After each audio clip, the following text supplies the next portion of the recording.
The gavel struck wood with the finality of a coffin nail. 3 times, sharp echoing cracks that seemed to split the humid Georgia air in half.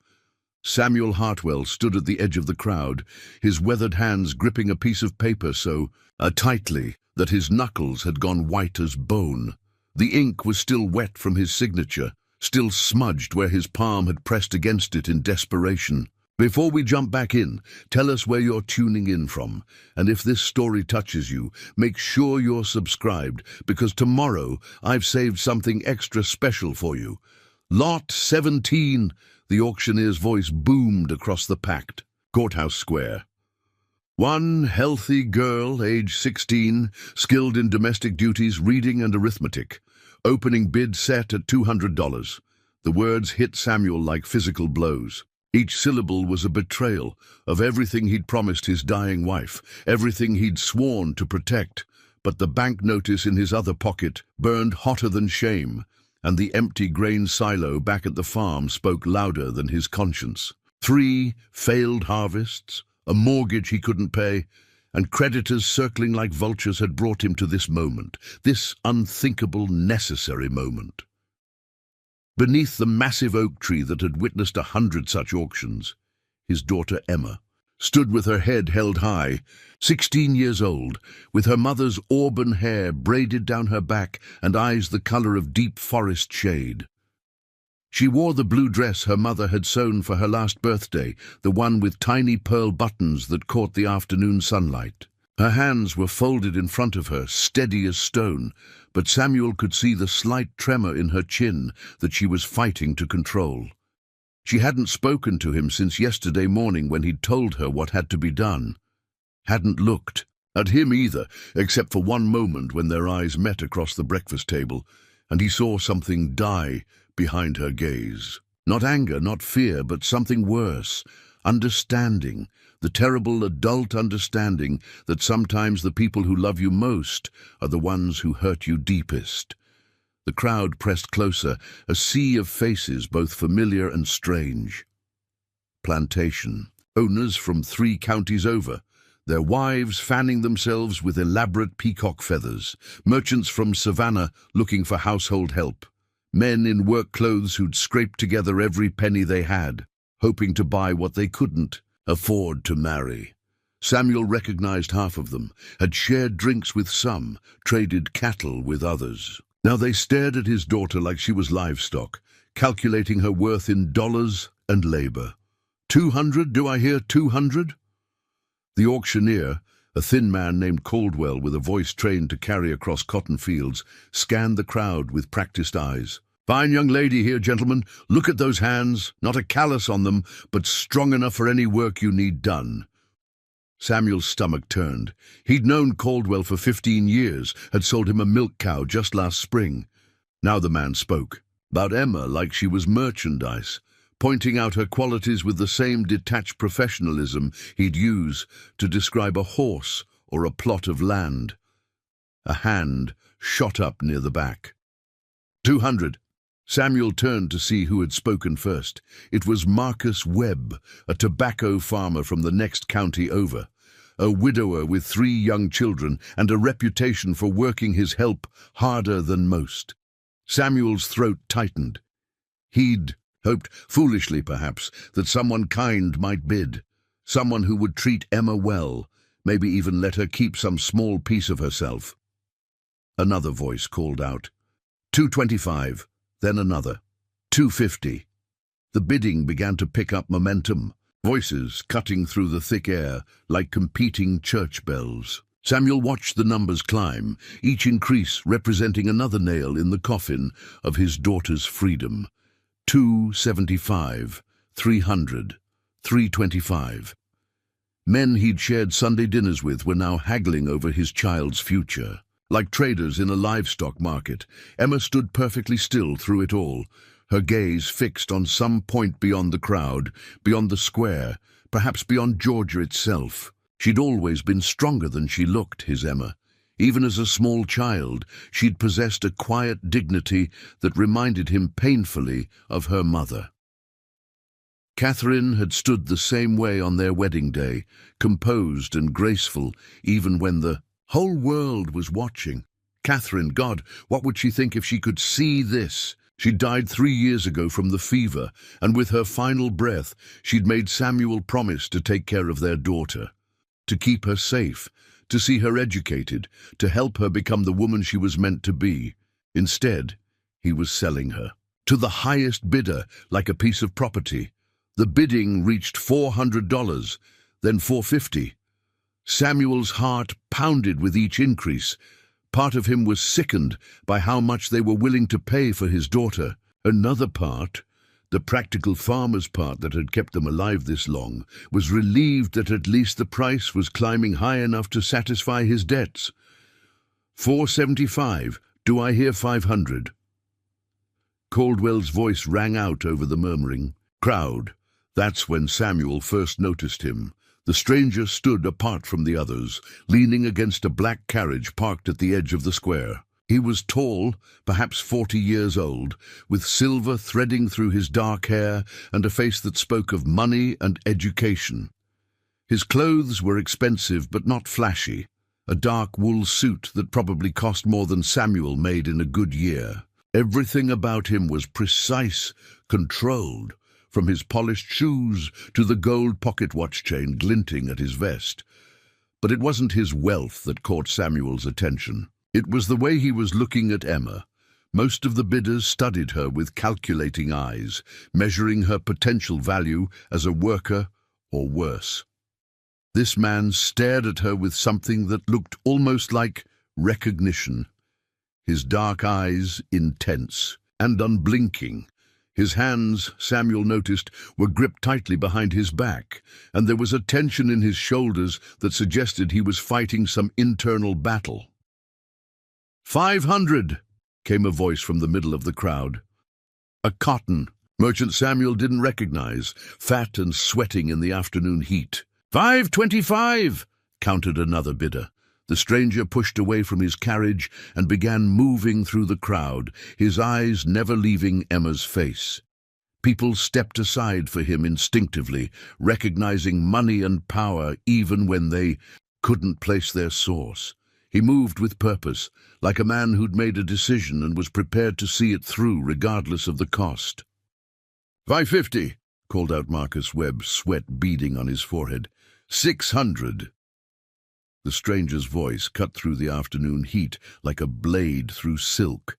Clear, cultured, with an accent that suggested education far beyond the borders of rural Georgia. Every head in the crowd turned toward him, and Samuel felt a chill run down his spine, despite the oppressive heat.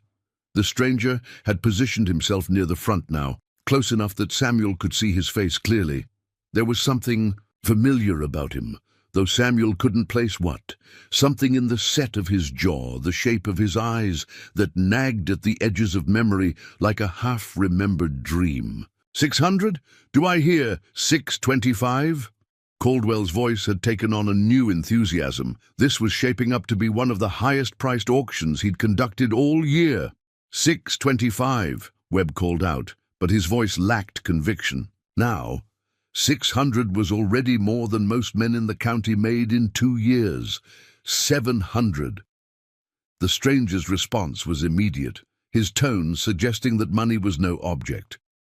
Around him, other bidders began to step back, recognizing when they were outclassed. For the first time since stepping onto the auction block, Emma turned her head. She looked directly at the stranger, and Samuel saw something flicker across her face. Confusion, perhaps, or a kind of startled recognition that mirrored what he'd felt moments before. The stranger met her gaze steadily, and for a long moment, the rest of the world seemed to fade away.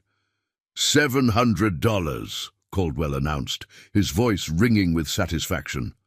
Do I hear $725? Silence fell over the crowd like a blanket. $700 was more money than most of these men had ever seen in one place, the kind of sum that could buy a small farm or feed a family for years. The other bidders looked at each other with mixtures of respect and resentment, knowing they'd been beaten by someone playing a different game entirely, 700 going once, Caldwell called out, his gavel raised. Samuel felt time slow down around him. In a few seconds, his daughter would belong to this stranger, this wealthy man whose intentions he couldn't read. Emma would be led away to a life he knew nothing about, to serve a master whose kindness or cruelty remained a mystery. He'd solved his immediate problems, saved the farm, paid off the creditors, but at a cost that would haunt him for the rest of his days, going twice. The stranger stepped closer to the auction block, his eyes still locked on Emma's face. There was something desperate in his expression now, something that went beyond simple desire to win a bidding war. He looked like a man staring at a ghost, or perhaps at a miracle he'd never expected to witness. Emma continued to stare back at him, her composure finally beginning to crack. Her hands, which had remained steady throughout the entire ordeal, were now trembling slightly. A single tear tracked down her cheek, catching the sunlight before disappearing into the collar of her blue dress. "Sold!" The gavel fell with finality, and Samuel's knees nearly buckled. It was done. His daughter now belonged to a stranger, but instead of stepping forward to claim his purchase, the stranger did something unexpected. He walked directly to Emma, stopping just close enough to speak without the crowd overhearing. Samuel watched his lips move, saw Emma's eyes widen in shock, and then something extraordinary happened. She began to cry. Not the quiet, dignified tears she'd been fighting all afternoon, but deep, wrenching sobs that seemed to come from somewhere beyond grief. And through her tears, she whispered something back to the stranger that made him stagger as if he'd been struck. The crowd began to murmur, sensing that something unusual was unfolding, but unable to hear the words being exchanged. Samuel pushed forward, desperate to understand what was happening to his daughter, what this stranger had said to provoke such a reaction. As he got closer, he caught fragments of their conversation. "Thought you were dead," Emma was saying, her voice thick with tears. "I thought I'd never find you," the stranger replied, and now Samuel could see that his eyes were wet too. "When I heard about the auction, when I saw the description, I had to come. I had to see if it was really—" 17 years, Emma whispered. 17 years I've wondered. The stranger nodded, his composure finally cracking completely. "I looked everywhere, every town, every county. Your mother, she moved so many times, changed your name so often. I hired investigators, placed advertisements in newspapers, but she was always one step ahead." Samuel felt the world tilt beneath his feet. The stranger was talking about Catherine, his wife, Emma's mother, but that was impossible. Catherine had been a widow when he met her, had told him Emma's father died in a mill accident before she was born. She'd never mentioned anyone looking for them, never suggested that Emma's father might still be alive. "She told me you were dead," Emma said, echoing Samuel's thoughts. "She said you died before I was born, that you never even knew I existed." The stranger shook his head slowly. "I knew. I knew the moment she told me she was carrying my child. I wanted to marry her, Emma. I begged her to let me take care of both of you. But she said I was too young, that my family would never accept her, that it was better if I just disappeared." Around them, the crowd was growing restless, unable to understand why the highest bidder wasn't completing his transaction. Caldwell stepped down from his platform, his expression confused and slightly irritated.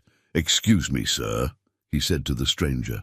"If you're having second thoughts about your purchase, there are other interested parties who—" "I'm not having second thoughts," the stranger said firmly, not taking his eyes off Emma. "But I'm not here to buy a servant. I'm here to reclaim my daughter." The words hit the crowd like a thunderclap. Conversations stopped mid-sentence, and every person in the square turned to stare at the scene unfolding near the auction block. Samuel felt his legs give way entirely, and he sank onto a nearby bench, his mind reeling. Emma's father. This stranger, this wealthy man who'd just paid $700 for her, was claiming to be her biological father. The father Catherine had told them both was dead. The father Emma had mourned without ever knowing. Preparing and narrating. This story took us a lot of time, so if you are enjoying it, subscribe to our channel. It means a lot to us. Now back to the story. "That's impossible," Samuel managed to say, his voice hoarse with shock. "Catherine told me," she said. The stranger finally turned to look at him, and Samuel saw a mixture of pity and understanding in his eyes. "Catherine told you many things. That weren't true, Mr. Hartwell. She was protecting Emma in her way, but she was also protecting herself. And me, I suppose." He reached into his jacket and pulled out a leather portfolio, worn smooth from years of handling. From it he extracted a small daguerreotype, the edges yellowed with age. He handed it to Emma, who took it with trembling fingers. Samuel couldn't see the image from where he sat, but he watched Emma's face as she studied it. Her breath caught, and she pressed the photograph to her chest as if it was something precious. "Beyond measure. That's your mother," the stranger said quietly. "Catherine Sullivan before she became Catherine Hartwell. She was 19 when that was taken, about 6 months before you were born. I've carried it with me every day for 17 years, hoping that someday I'd be able to show it to you." Emma looked up at him through her tears. "What's your name?" she whispered. "William," he said. "William Montgomery. And you're Emma Catherine Montgomery, not Emma Hartwell. You're my daughter, and I've been searching for you since the day you were born." The revelation sent shockwaves through the assembled crowd. William Montgomery. Even Samuel, isolated as he was on his small farm, had heard that name. Montgomery was one of the wealthiest men in Georgia, owner of textile mills throughout the state, rumored to be worth more than some small towns. His factories employed thousands, his influence reached into the state capital, and his name appeared regularly in the Savannah newspapers. And according to him, Emma was his daughter, his heir. Samuel's mind raced backward through the years, searching for clues he might have missed. Catherine's reluctance to talk about her past, the way she sometimes seemed nervous when strangers came to the farm, her insistence that they never traveled too far from home. He'd attributed it to natural shyness, to grief over her first husband's death. Now he wondered if it had been fear instead, fear that someone would find them. "She made me promise," William continued, speaking to Emma, but loud enough for Samuel to hear. "Your mother made me promise to leave you both alone, to let you live your lives without interference from me or my family. She said it was better that way, safer, but I never stopped looking. I never stopped hoping that someday—" He gestured helplessly at the auction block, at the crowd, at the entire surreal situation they found themselves in. "When I heard about the auction, when I saw the description and the name, I knew it had to be you. Catherine always said you had her hair and my eyes. And you do, Emma. You have my eyes exactly." Emma stared at him intently, as if trying to memorize every detail of his face. "Why didn't she tell me? Why did she let me think you were dead?" William's expression grew pained. "Because she was probably right to do so. My family, they wouldn't have welcomed you or your mother. Not then. A mill owner's son getting involved with a seamstress's daughter, having a child out of wedlock, it would have been a scandal they couldn't tolerate. They would have made life very difficult for all of us." "But you would have tried," Emma said. "It wasn't a question." "I would have tried," he confirmed. "I was young and foolish and convinced I could overcome any obstacle for love." Catherine was wiser. She knew the world better than I did, understood the costs in ways I couldn't, so she disappeared one night, left town without telling anyone where she was going. It took me 3 months just to discover she'd gone south, instead of north. Samuel finally found his voice. "She married me 2 years later," he said, the words feeling strange in his throat. "Said she was a widow, that Emma's father had died in a mill accident. I never questioned it. She seemed so sad when she talked about it that I stopped asking." William nodded slowly. "She wasn't lying about the sadness. Leaving me nearly killed her, according to her sister. But she thought it was the right thing. To do the only way to protect Emma from a world that would never fully accept her. And now, Emma asked, "What's different now?" William smiled for the first time since the auction began, and Samuel was struck by how much the expression transformed. His face, the stern, calculating businessman, disappeared, replaced by someone younger and infinitely more hopeful. "Now I'm not a boy anymore," he said. "I'm a man with his own fortune and his own power. I don't need my family's approval or anyone else's. And more importantly, now I know where you are." He paused, seeming to gather his thoughts. "Emma, I paid $700 for you today, but not to own you. I paid it to free you. You're my daughter, and I want to give you everything I should have given you from the beginning: a name, an education, a place in the world where you belong." The crowd had grown absolutely silent, hanging on every word of this impossible reunion. Even Caldwell seemed to have forgotten about completing the transaction, his gavel hanging forgotten in his hand. But what about him? Emma gestured towards Samuel, and for the first time since the stranger's revelation, she looked at the man who'd raised her. "He's been my father for 14 years. He's the one who taught me to read, who stayed up with me when I was sick, who walked me to school every day until I was old enough to go alone." Samuel felt tears threatening for the first time all day. Despite everything, despite the auction and the betrayal and the desperate circumstances that had brought them here, Emma was still thinking of him, still considering his feelings in the midst of her own earth-shaking moment. William followed her gaze and studied Samuel with new interest. "Mr. Hartwell," he said formally, "I owe you a debt I can never repay. You loved my daughter when I couldn't, raised her when I was absent, protected her when I didn't even know she needed protection. Whatever mistakes led to today's circumstances, that doesn't diminish what you've done for her." Samuel met his eyes, seeing sincerity there that surprised him. "I love her like she was my own blood," he said simply. "That's not going to change, no matter what happens next." "I'm glad to hear that," William replied, "because I'm hoping it won't have to." He turned back to Emma, his expression serious. "I want you to come with me, Emma. I want to give you the life you should have had from the beginning, but I don't want to tear you away from the only family you've known. Mr. Hartwell will always be welcome in our home, and if you choose to visit here to maintain the relationships you've built, I'll support that completely." Emma looked between the two men, her young face showing wisdom far beyond her 16 years. The choice she faced was impossible in its complexity. Stay with the man who'd raised her but had just sold her to pay his debts, or go with her biological father, a stranger who promised wealth and position but remained largely unknown. "I need time," she said finally. It's too much to decide right now." William nodded immediately. "Of course, you can have all the time you need."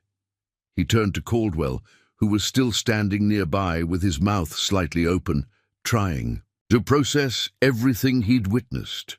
"The auction is concluded," William said firmly. "I've paid the agreed price, and I'm claiming what I purchased. But rather than taking possession immediately, I'm granting Miss Montgomery time to consider her options." "Miss Montgomery," Caldwell repeated weakly. "Miss Emma Catherine Montgomery," William confirmed. "My daughter, and as such, is no longer subject to being sold by anyone." The legal implications of his words rippled through the crowd like stones thrown in still water.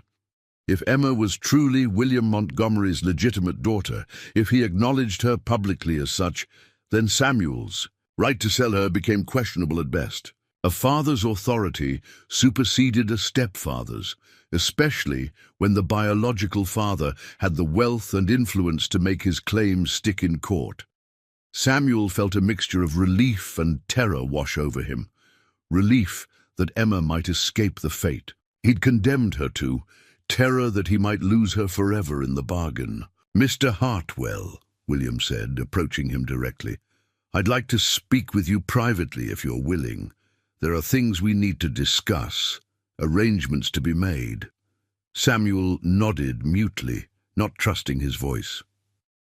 The afternoon that had started with such desperate certainty had transformed into something beyond his wildest imagination. His stepdaughter was apparently the child of one of Georgia's wealthiest men. The auction he'd dreaded was turning into a reunion he'd never expected, and his own future had become uncertain in ways he couldn't begin to calculate. As the crowd began to disperse, buzzing with excitement over the drama they'd witnessed, Emma remained standing near the auction block. She looked small and overwhelmed, caught between two worlds and two versions of herself. The Emma Hartwell who'd grown up on a struggling farm, and the Emma Montgomery who might inherit textile mills and social prominence. William approached her once more, moving slowly as if afraid she might bolt. "Emma," he said softly, "I know. This is overwhelming.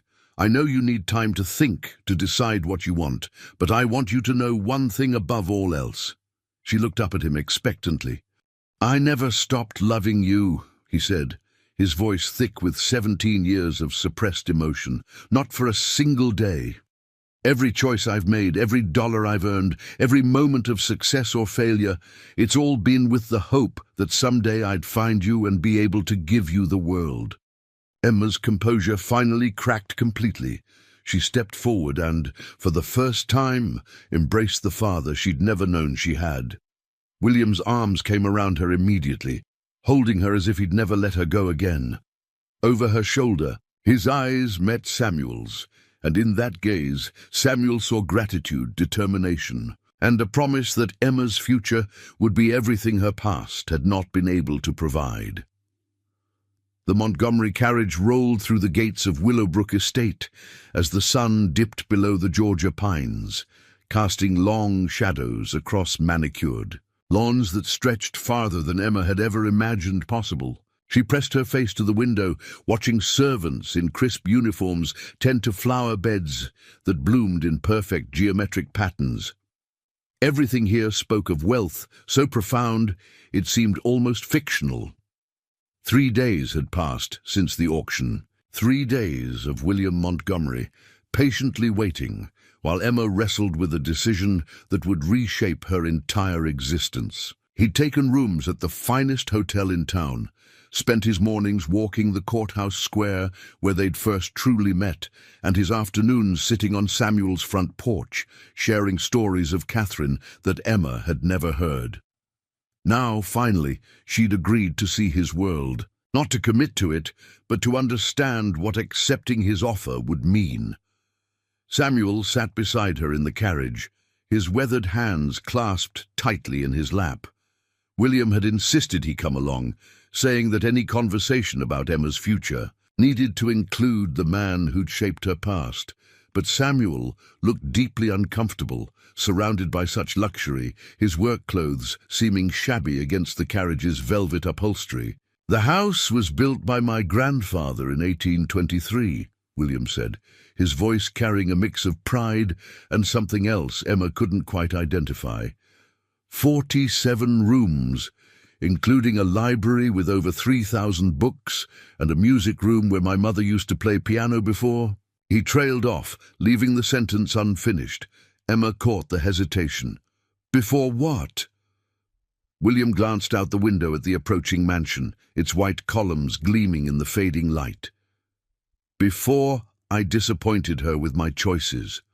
Before I fell in love with a woman she deemed unsuitable for our family name."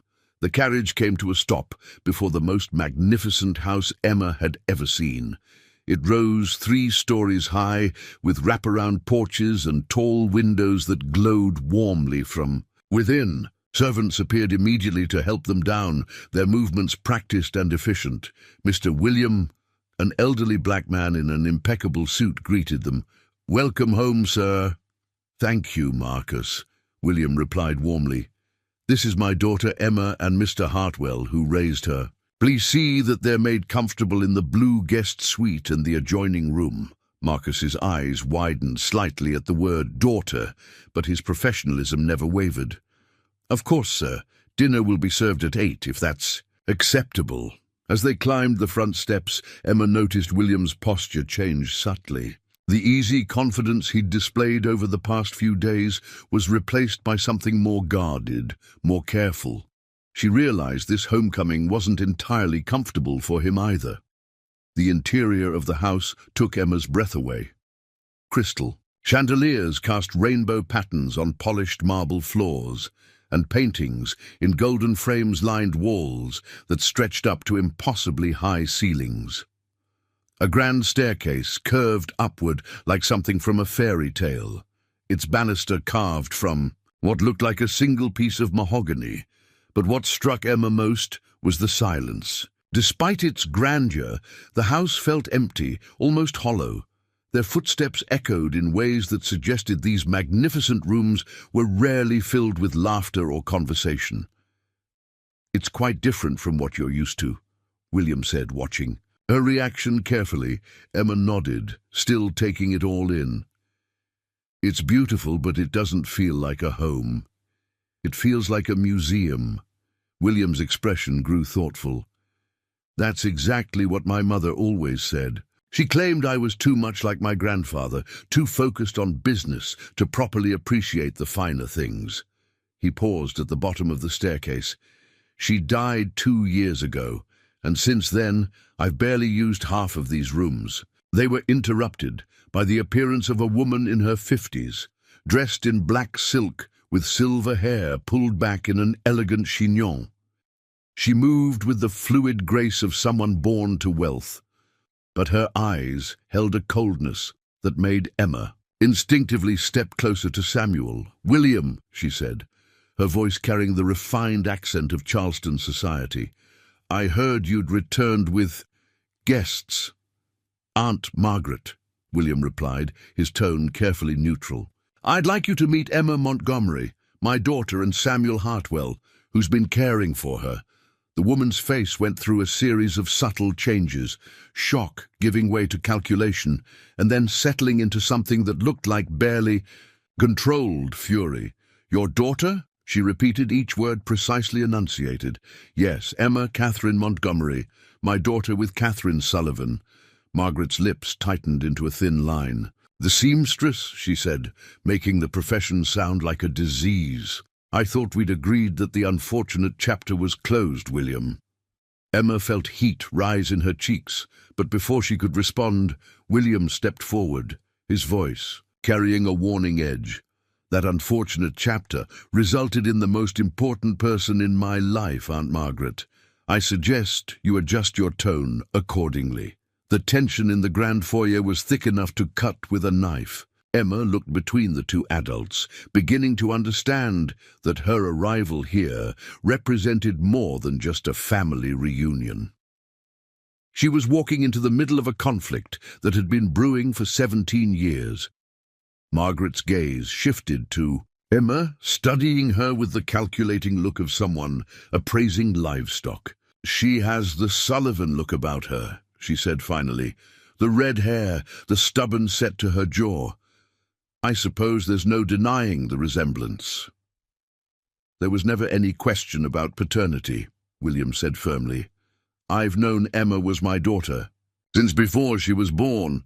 "Known, perhaps, but acknowledging her publicly is another matter entirely." Margaret's voice carried 17 years of accumulated frustration. "Do you have any idea what this will do to our standing in society?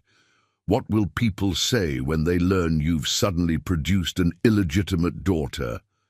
Emma flinched at the word illegitimate, but Samuel's hand came to rest gently on her shoulder, steadying her. "I don't particularly care what people say," William replied, "and Emma is not illegitimate. She's my daughter, and I'm claiming her as such." Margaret laughed, but there was no humor in the sound. "You can't simply declare a bastard child legitimate. William, the law doesn't work that way, and neither does society." This time Emma did step forward, her green eyes flashing with inherited fire. "I may be many things, Mom, but I'm not a bastard. My parents loved each other even if they weren't married. That's more than can be said for a lot of marriages I've seen." Margaret's eyebrows rose at Emma's boldness, but before she could respond, a new voice joined the conversation. "Well, well, what have we here?" A young man descended the staircase, perhaps 25 years old, with the same dark hair as William, but softer features and clothing that suggested he'd never done a day's physical labor in his life. His smile was charming, but somehow didn't reach his eyes. "Charles," William said with obvious reluctance, "I didn't know you were staying here." "Mother invited me for the week," Charles replied, his gaze fixed on Emma with interest that made her uncomfortable. "She said you'd had some sort of business emergency that required immediate attention. She didn't mention it involved such a lovely young lady." William's jaw tightened. "Emma? Samuel? I'd like you to meet my cousin Charles Montgomery." "Charles, this is my daughter Emma and her guardian Samuel Hartwell." Charles's charming smile faltered slightly. "Your daughter? I wasn't aware you had any children, cousin." "It's a recent development," Margaret interjected smoothly. "William has decided to acknowledge the child he fathered with a servant girl 17 years ago."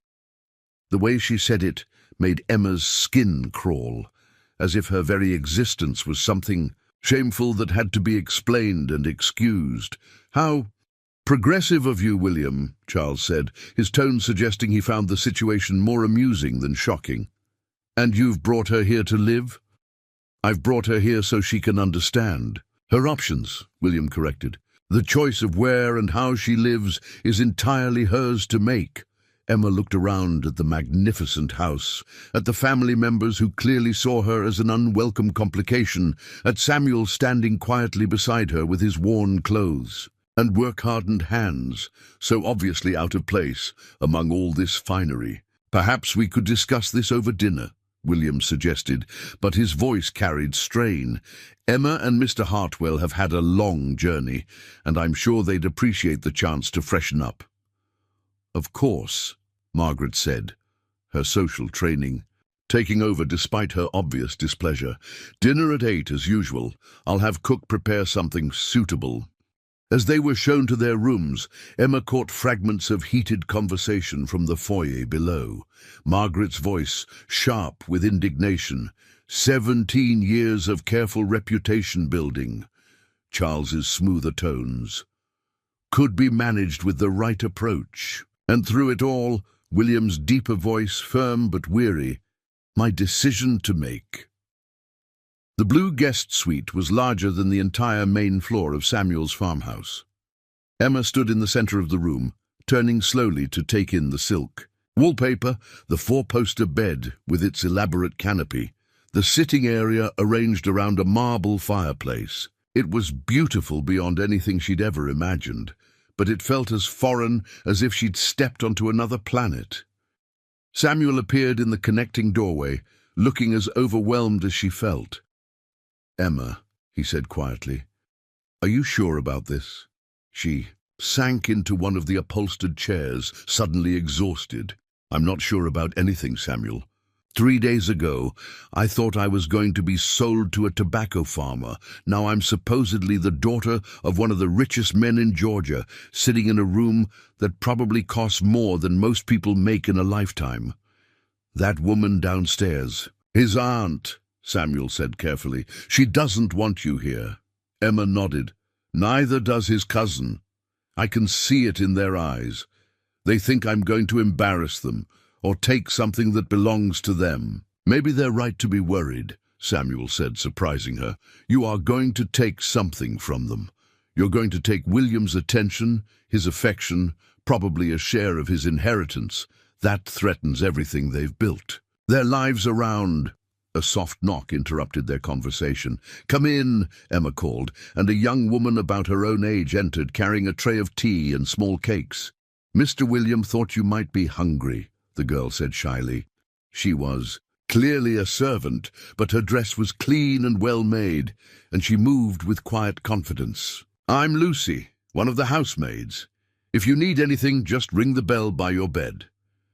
"Thank you, Lucy," Emma said warmly. This is very kind." Lucy smiled, seeming surprised by Emma's friendly tone. "Are you really Mr. William's daughter?" she asked, then blushed. "I'm sorry, it's not my place to ask, but the whole house is talking about it." "It's all right," Emma assured her. "Yes, apparently I am, though I only found out 3 days ago myself." "He talks about you sometimes," Lucy said quietly, glancing toward the door to make sure they wouldn't be overheard. "When he's been drinking his evening brandy, he gets this look in his eyes, sad-like. He'll mention a little girl with red hair that he lost and how he wonders what became of her." Emma felt tears prick her eyes. "He talked about me?" Lucy nodded earnestly. "Every year, on your birthday, he gets quiet and distant. The staff all knows not to bother him much on April 15th. Now we know why." After Lucy left, Emma sat staring into the fire that had been lit against the evening chill. Her birthday. William had remembered her birthday every year, had carried the sadness of her absence through 17 Aprils. The thought filled her with a mixture of warmth and heartbreak. "He's been grieving for you," Samuel said softly. "All these years, he's been grieving for a daughter he'd never really known."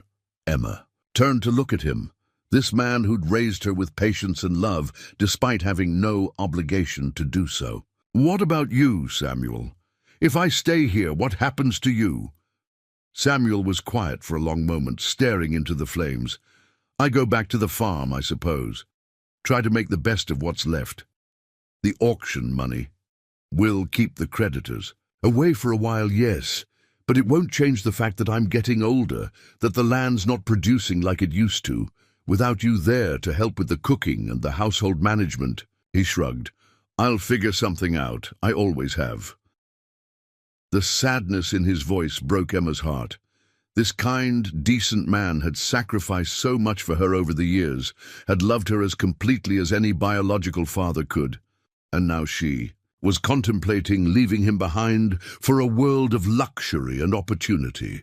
Before she could respond, another knock came at the door. This time it was William himself, now dressed for dinner in a formal black suit that emphasized his resemblance to the portraits she'd seen hanging in the hallways. "I wanted to check on you before dinner," he said, his eyes searching her face for signs of how she was processing everything. "I know this is overwhelming. Your aunt doesn't want me here," Emma said directly.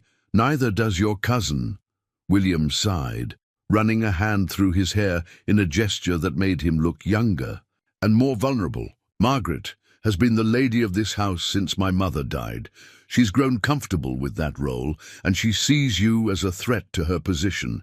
As for Charles—" He paused, choosing his words carefully. "Charles stands to inherit a significant portion of my estate if I die without direct heirs. Your presence here changes that calculation, so I am a threat to them. You're not a threat, Emma. You're my daughter, and you have every right to be here. But yes, your existence complicates things for people who've grown comfortable with the way things were." Emma stood and walked to the window, looking out at the perfectly manicured gardens below. "My mother," she said quietly. "Tell me about her. Tell me about why she left you." William joined her at the window, his reflection ghost-like in the glass. "Catherine was the most beautiful woman I'd ever seen, but it wasn't just her looks that captivated me. She was intelligent, funny, kind to everyone regardless of their station in life. She worked as a seamstress in my mother's favorite dress shop, and I used to find excuses to accompany Mother there just to see Catherine." He smiled at the memory, his expression softening. "I was 23, fresh out of university, convinced I could conquer the world through sheer force of will. When I finally worked up the courage to speak to Catherine properly, I was amazed to discover she was just as interested in me as I was in her. But your family didn't approve." "My family was horrified," William said bluntly. "A Montgomery son. Pursuing a working-class woman was scandal enough, but when Catherine became pregnant," he shook his head, My father threatened to disown me. My mother took to her bed with what she claimed were heart palpitations.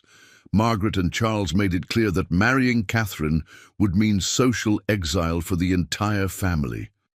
But you wanted to marry her anyway.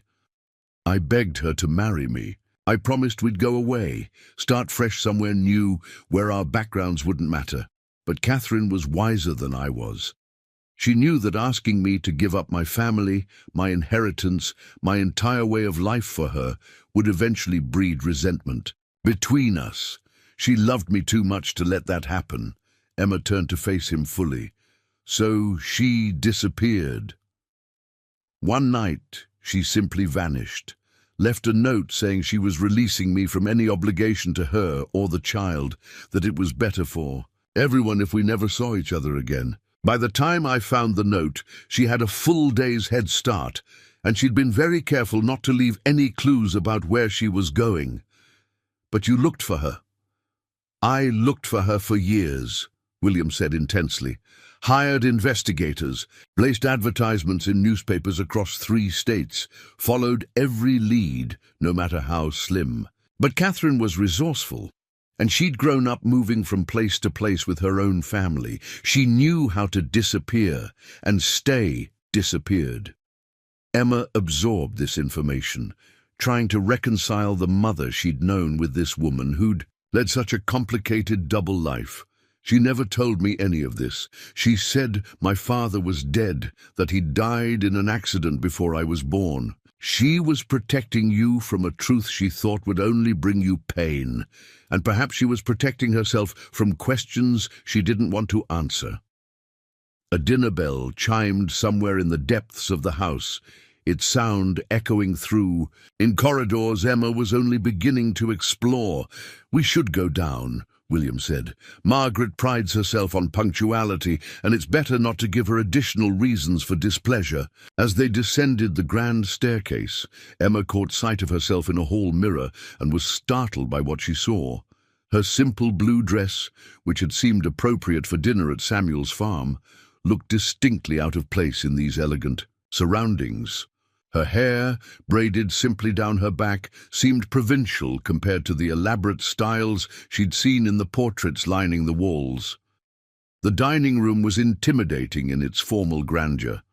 A table that could have seated 20 was set for 5, with more silverware at each place than Emma typically used in a week. Crystal glasses caught the light from an enormous chandelier, and servants stood at attention along the walls, ready to anticipate every need. Margaret had changed into an evening gown of deep purple silk that must have cost more than Samuel made in a year. Charles wore a dinner jacket that fit him like it had been made specifically for his frame, which it probably had. Even Samuel had made an effort, wearing his best shirt and the coat he reserved for church services. Emma felt profoundly underdressed and out of place. "Emma," William said gently, "please sit here beside me." The placement was clearly significant. By seating Emma at his right hand, William was making a statement about her importance in his life that wouldn't be lost on anyone at the table. Margaret's lips tightened almost imperceptibly, but she said nothing as they all took their seats. The first course was served by silent, efficient servants, and for several minutes the only sounds were the gentle clink of silverware against china. Emma tried to follow the others' lead about which utensils to use, acutely aware that she was being watched and judged with every bite. "So, Emma," Charles said finally, his tone conversational but with an undertone she didn't like, "tell us about your education. I assume you've had some schooling." Emma looked up from her soup, sensing a trap but not sure how to avoid it. "I can read and write," she said carefully. "Samuel made sure I learned arithmetic and basic mathematics. I've read most of the books in our town's library." "How thorough," Charles said with a slight smile. "And what sort of books would those be?" Emma felt heat rise in her cheeks. She knew he was trying to embarrass her, to highlight the differences between her rural education and what someone of his class would consider proper learning. "The Bible, of course," she said evenly. "Some Shakespeare, though the language is Difficult. A few novels by Mr. Dickens and Mr. Twain, books on history and geography when I could find them. William looked pleased by her answer, but Margaret seemed unimpressed. "Can you speak French?" she asked. "Play piano? Paint or draw?" "No, ma'am, I never had the opportunity to learn those things. I see." Margaret's tone suggested that Emma's lack of what she considered essential feminine accomplishments was a serious deficit. "And what skills do you possess?" Emma straightened her shoulders, refusing to be ashamed of her practical abilities. "I can cook and bake, tend a garden, preserve food for winter, care for livestock, mend clothes, and manage a household budget. I can nurse the sick and help with birthing, both for animals and people. I know which plants can heal and which can harm." The silence that followed her recitation was telling. These were all valuable skills, essential for survival in the world Emma came from, but they clearly held little value in Margaret's estimation. "How rustic," Margaret said finally, making the word sound like an insult. "How practical," William corrected firmly. "Those are skills that built this country, that created the wealth that allows us to sit in this dining room tonight." Charles leaned forward, his expression thoughtful. "But surely, cousin, you don't intend for Emma to remain rustic. If she's to take her place in our family, she'll need proper education, proper training in the social graces." "Emma will receive whatever education she desires," William said, "but I hope she won't lose the valuable knowledge she's already gained. Too many people in our social circle have no idea how the basic necessities of life are actually produced." Emma listened to them discuss her future as if she weren't sitting right there, and felt a familiar flash of the independence that had carried her through the auction 3 days earlier. "If I might interrupt," she said politely but firmly, "I believe I should have some say in my own education and future." All eyes turned to her, and she realized she'd committed some sort of social error by speaking when the adults were talking. But she pressed on anyway. "I appreciate the opportunities you're offering, Mr. Montgomery, but I need to understand what accepting them would cost me and what would be expected of me in return." Margaret looked scandalized by Emma's directness, but William nodded approvingly. "What would you like to know? If I stay here, if I accept your name and your support, what happens to Samuel? He raised me, sacrificed for me, loved me as his own daughter. I won't abandon him for the sake of social advancement." The question hung in the air like a challenge. Emma watched William's face carefully, knowing that his answer would determine everything that came next. The morning sun streamed through the tall windows of the estate's library as Emma traced her finger along the spines of leather-bound books that represented more knowledge than she'd ever imagined existing in one place. She'd risen before dawn, unable to sleep in the unfamiliar luxury of her guest room, and had found her way here by following the scent of old paper and polished wood. It had been a week since the dinner that had ended so tensely, a week of careful conversations and watchful eyes as the Montgomery family adjusted to her presence. William had been nothing but kind, patient in answering her questions about his world, while never pressuring her to commit to staying. But Emma could feel the undercurrents of resentment and calculation flowing around her like invisible rivers. "You're an early riser." Emma turned to find Lucy entering with a tea service, her movements quiet and practiced. Over the past week, the young maid had become Emma's closest companion in this strange new world, the only person who seemed genuinely glad for her presence. "I couldn't sleep," Emma admitted, accepting the cup of steaming tea gratefully. "I keep thinking I'll wake up and find this has all been a dream." Lucy smiled as she arranged fresh flowers in a vase on the reading table. "Mr. William's been happier this week than I've seen him in years. Whatever else happens, you've given him something he'd lost hope of ever having." "But I've also created problems for him," Emma said, settling into one of the leather chairs with her tea. "His aunt makes that clear every time she looks at me." Miss Margaret's always been protective of the family reputation, Lucy said diplomatically, and she's gotten used to running this house her way. Change is hard for some people. Emma was about to respond when the library doors opened to admit Charles Montgomery, impeccably dressed despite the early hour. He moved with the casual confidence of someone who'd never doubted his welcome anywhere. "Good morning, ladies," he said with a charming smile that didn't quite reach his eyes. "Emma, I was hoping to find you here." Lucy immediately busied herself with unnecessary adjustments to the flower arrangement, but Emma could sense her tension. The maid had never said anything directly, but Emma had noticed how the servants seemed to make themselves scarce whenever Charles was around. "Did you need something?" Emma asked politely, though something in his manner made her want to maintain distance. "Actually, I thought you might enjoy a tour of the estate grounds. You haven't seen much beyond the main house, and there are some fascinating family monuments on the property, historical significance and all that." Emma glanced at Lucy, who was now pointedly not meeting her eyes. "That's very kind, but I was planning to spend the morning reading. Mr. William said I was welcome to use any of these books." "Oh, those dusty old things will be here whenever you want them," Charles said with a dismissive wave. "But the morning light is perfect for seeing the gardens, and I have some interesting stories about our ancestors that I think you'd enjoy." There was something in his tone that suggested this wasn't really a request, and Emma found herself nodding despite her reservations. "All right, let me just let Mr. William know where I'll be." "No need to bother William with such a trivial matter," Charles said quickly. "He's locked away in his study with some business correspondence. We'll be back long before he emerges." Lucy finally looked up, her expression worried.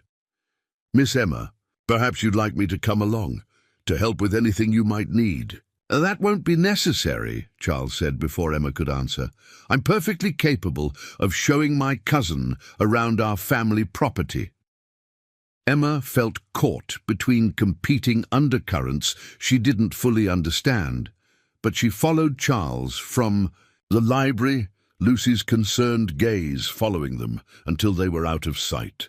The estate grounds were indeed magnificent. Charles led her through formal gardens where sculptured hedges created intricate patterns, past fountains that sparkled in the morning sun, and along gravel paths that wound between ancient oak trees draped with Spanish moss. It was beautiful, but Emma couldn't shake the feeling that this tour had a purpose beyond simple sightseeing. "This is where my great-grandfather first cleared the land," Charles said, stopping beside a marble monument that commemorated the estate's founding. 1823. He came here with nothing but ambition and built all of this through sheer determination. Emma read the inscription on the monument, noting how it emphasized the Montgomery family's vision and industry while making no mention of the enslaved, labor that had actually done most of the building. "It must be gratifying to know your family history so clearly," she said carefully. Charles studied her expression with interest. "Do you feel any connection to it? After all, it's your family history too now." Emma looked around at the carefully maintained grounds, at the evidence of wealth and power that stretched back nearly a century. "I suppose it is, though it doesn't feel real yet. I'm still trying to understand how I fit into all of this." "That's actually what I wanted to talk to you about," Charles said, his tone becoming more serious. "There are things you should know, Emma, things that will help you make informed decisions about your future." They'd reached a secluded gazebo, surrounded by climbing roses, and Charles gestured for her to sit on one of the ornate benches inside. Emma complied, though her instincts were telling her to be wary. "What kind of things?" she asked. Charles settled beside her, closer than was entirely proper, and pulled out a leather portfolio from his jacket. "Documents that might interest you, about your mother, about the circumstances of your birth, about the legal realities of your situation." Emma's pulse quickened. "What do you mean?" "Well, for instance, Charles said, opening the portfolio and extracting a sheet of paper. "This is a copy of your birth certificate. Notice anything interesting about it?" Emma took the document with trembling hands. It was indeed her birth certificate, but seeing it written out in official language made something that had always seemed abstract suddenly very real. Emma Catherine Sullivan, born April 15, 1842, in Milledgeville, Georgia. Father listed as unknown. "Unknown," Emma whispered, the word hitting her like a physical blow. "Your mother never listed William as your father on any official document," Charles explained, his voice gentle but relentless. "Legally speaking, you have no claim to the Montgomery name or inheritance. William can acknowledge you all he likes. But that doesn't change the legal reality." Emma stared at the certificate, her mind reeling. She'd assumed that William's acknowledgement of paternity would automatically establish her legal rights, but apparently the situation was far more complicated. Then she'd understood. "There's more," Charles continued, producing another document. "This is a record of your mother's marriage to Samuel Hartwell. Notice the date." Emma looked at the marriage certificate, doing quick arithmetic in her head. Catherine had married Samuel when Emma was just 2 years old, meaning she'd spent those first 2 years as a single mother with an infant daughter to support. "She was alone," Emma said quietly. "Completely alone," Charles confirmed. "No family support, no income beyond what she could earn with her needle, and a child to feed and shelter. It must have been desperately difficult." Emma felt tears threatening as she imagined her mother's struggle during those early years. The Catherine she remembered had always seemed strong and capable, but she'd never spoken of the hardships she'd endured. "Why are you showing me this?" Emma asked, though she suspected she already knew. Charles leaned closer, his expression earnest. "Because I want you to understand the full situation before you make any irrevocable decisions. William is a good man, but he's also an idealist. He sees what he wants to see, believes what he wants to believe. The practical realities of your situation are more complex than he's admitted." "What practical realities?" Charles produced a third document, this one bearing an official seal. "This is William's current will, filed with his attorney last year. As you can see, the bulk of his estate is divided between various charities and family members, with the largest single bequest going to me as his closest male relative." Emma scanned the legal language, picking out the key information. Charles was right. He stood to inherit a substantial portion of William's wealth, along with controlling interest in the textile mills that generated the family fortune. "Now," Charles continued, "William could certainly change his will to include you, but doing so would create complications, legal challenges, questions about your legitimacy, potential lawsuits from other family members. It would be messy and expensive, and there's no guarantee it would hold up in court." Emma set the documents aside, feeling overwhelmed by the legal complexities she'd never considered. "What are you suggesting?" "I'm suggesting that there might be a more elegant solution to everyone's problems," Charles said smoothly, "one that would secure your future without creating unnecessary conflicts or complications."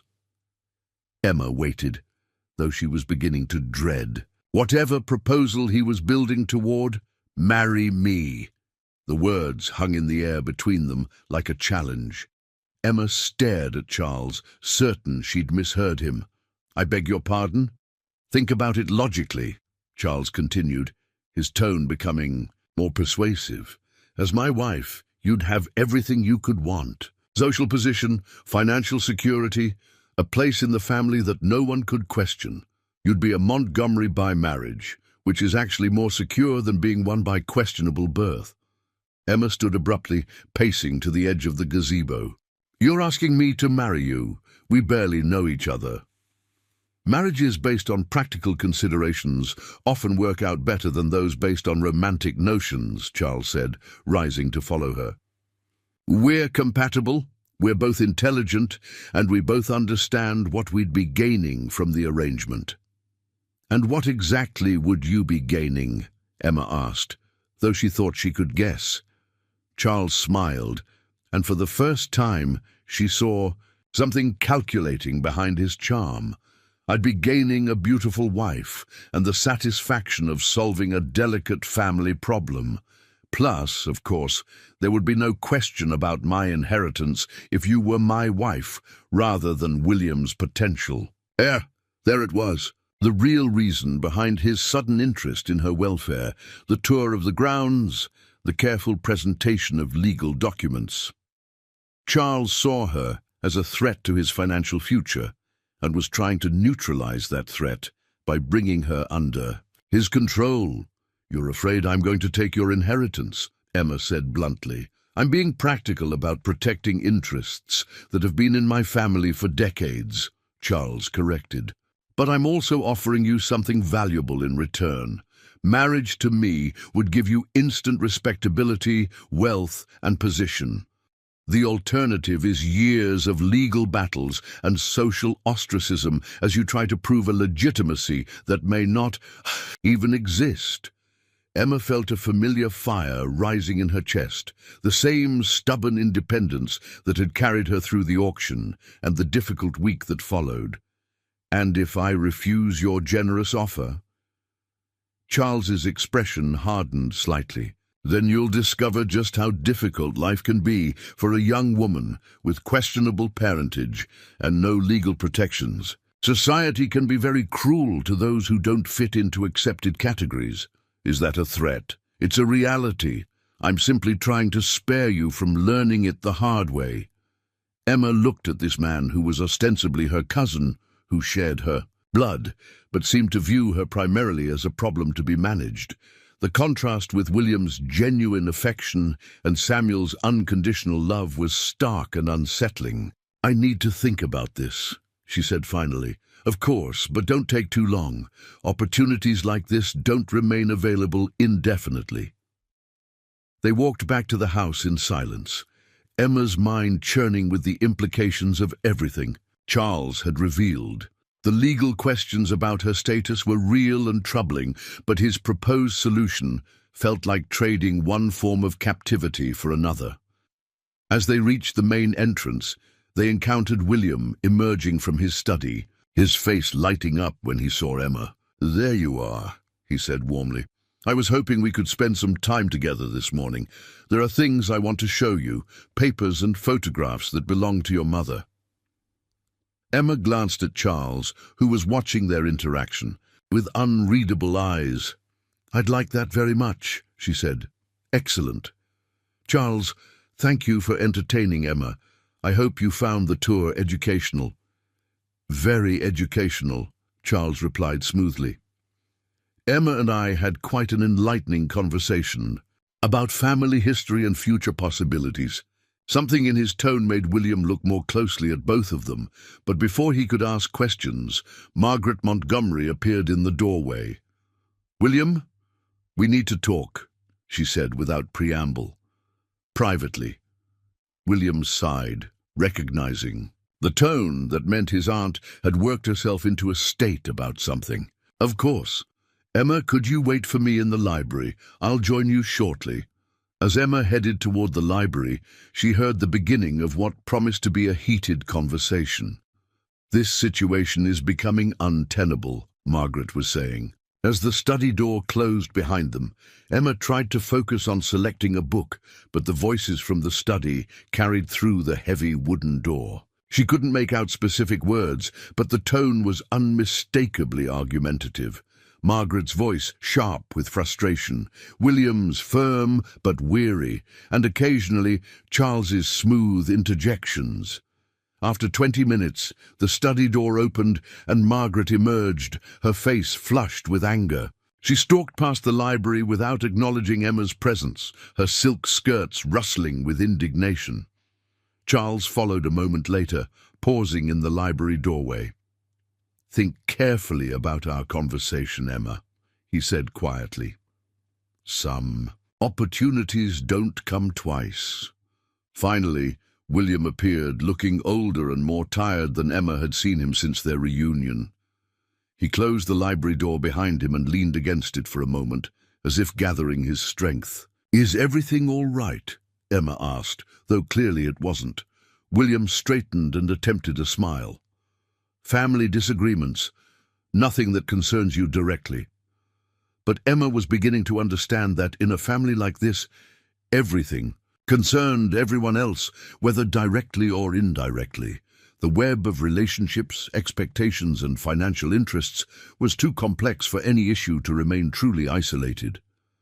"Charles showed me some documents today," she said carefully. "About my legal status, about inheritance laws." William's expression grew very still. "What kind of documents?" Emma described the morning's conversation, watching William's face grow progressively darker as she spoke. By the time she finished, his hands were clenched into fists at his sides. "That presumptuous little—" William stopped himself, taking a deep breath. "Emma, I want you to understand something very clearly. Your legal status is not in question.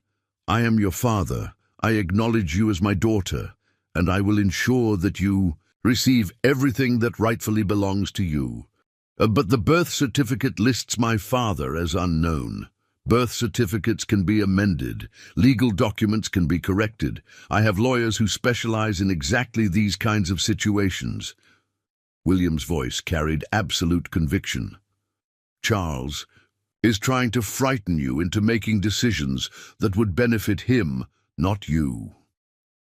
Emma felt relief wash over her, but questions remained.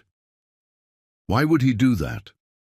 William was quiet for a long moment, staring out the library windows at the grounds, where she'd walked with Charles just hours before. "Because he's been raised to believe that wealth and position are the most important things in life, and your presence here threatens both for him. He sees you as competition rather than family." "And your aunt? Does she feel the same way?" "Margaret is concerned about social propriety and family reputation. She believes that acknowledging you publicly will create scandals that will reflect poorly on all of us." William turned back to face her. "She's wrong, but her fears aren't entirely unreasonable. Given the society we live in," Emma absorbed this information, beginning to understand the complex dynamics she'd stumbled into. "What did they want you to do in the meeting just now?" William's jaw tightened. "They wanted me to provide you with a generous settlement and arrange for you to live quietly somewhere far from here. Essentially, to pay you to disappear and never claim the Montgomery name publicly." The words hit Emma like a physical blow. "And what did you tell them?" William stepped closer, his eyes intense with emotion. "I told them that you are my daughter, that you belong here as much as anyone, and that I will not hide you away like some shameful secret. You have every right to the Montgomery name, to a place in this family, and to a share in everything you built." Emma felt tears threatening again, but this time they were tears of gratitude rather than confusion. "Even if it costs you their approval, their support."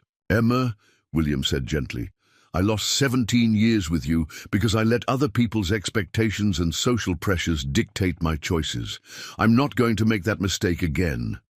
He moved to his desk and pulled out a key, using it to unlock a drawer that Emma hadn't noticed before.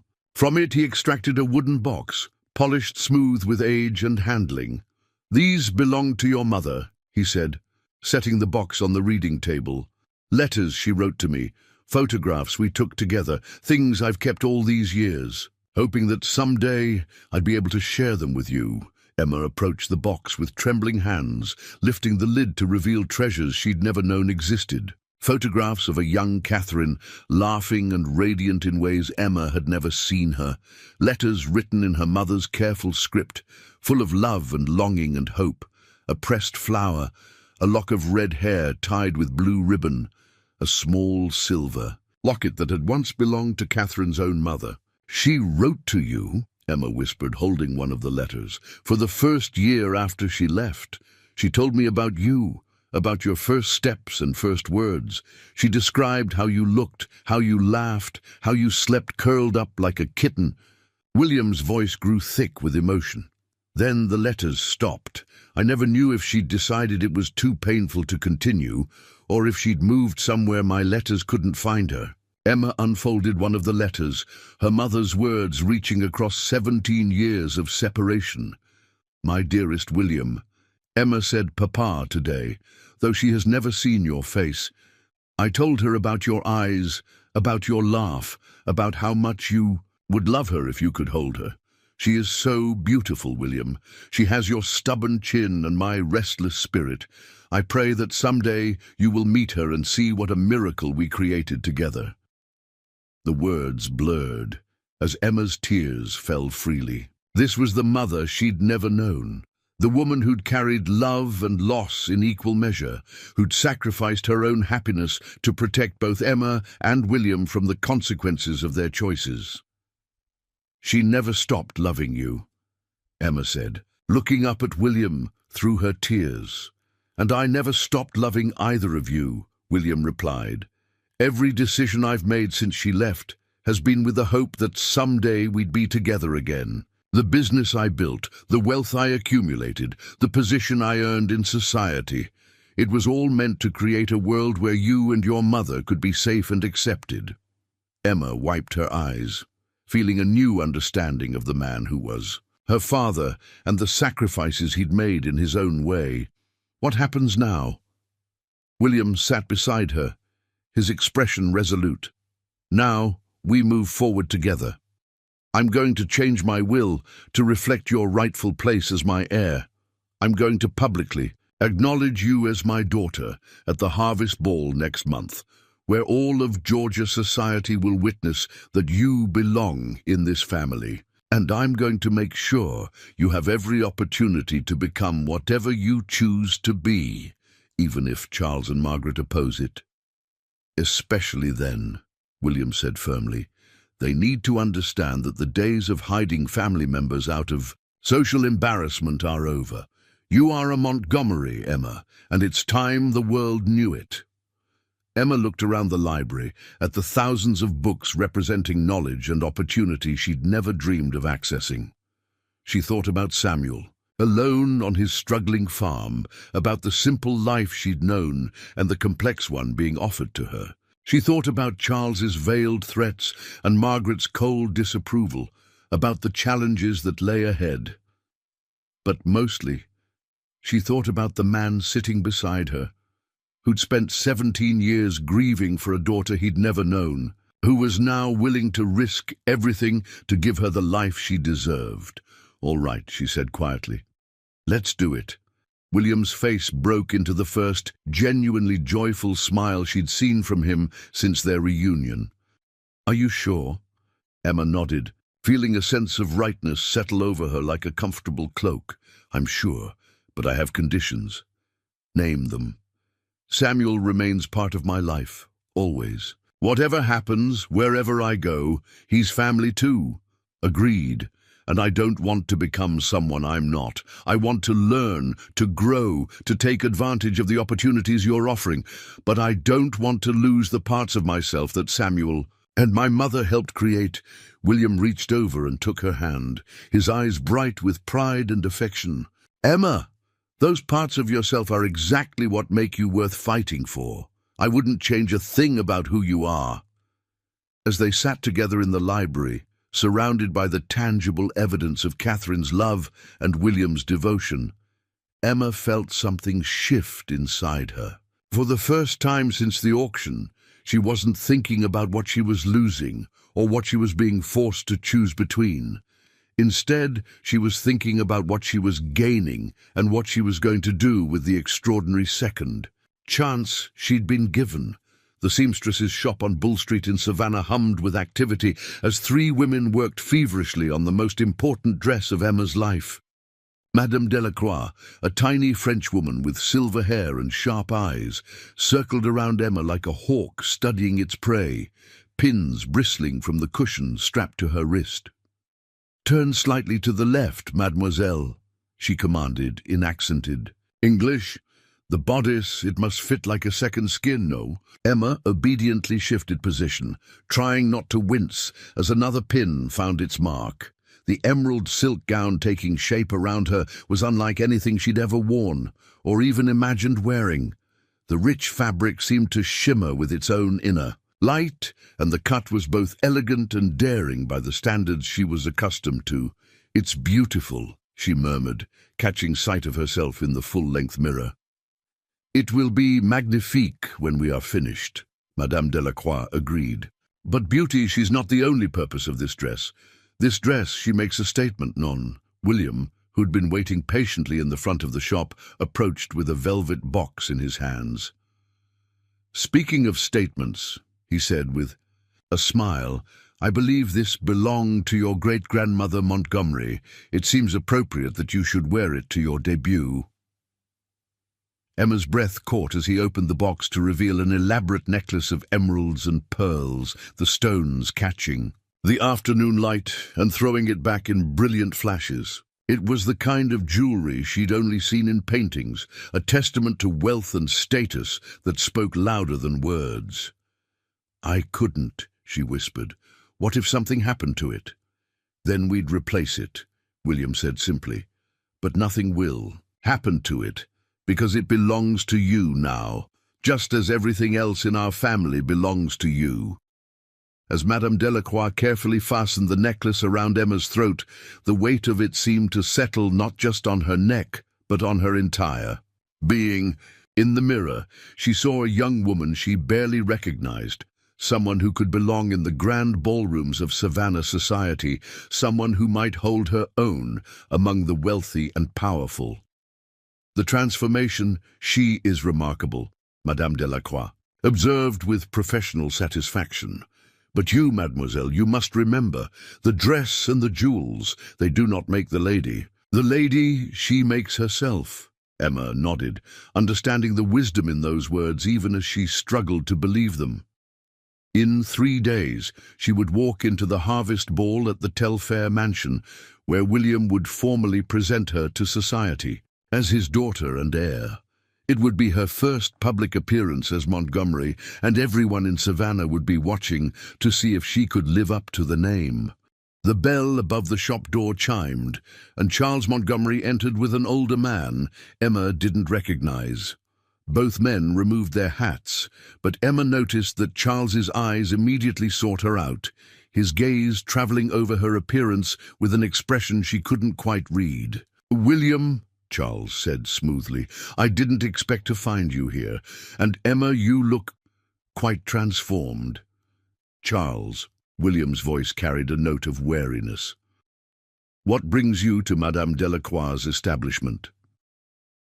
"I was showing Mr. Ashford around the city," Charles replied, gesturing to his companion. "This is Jonathan Ashford, one of the finest lawyers in Charleston. Mr. Ashford, my cousin William Montgomery, and his daughter, Emma."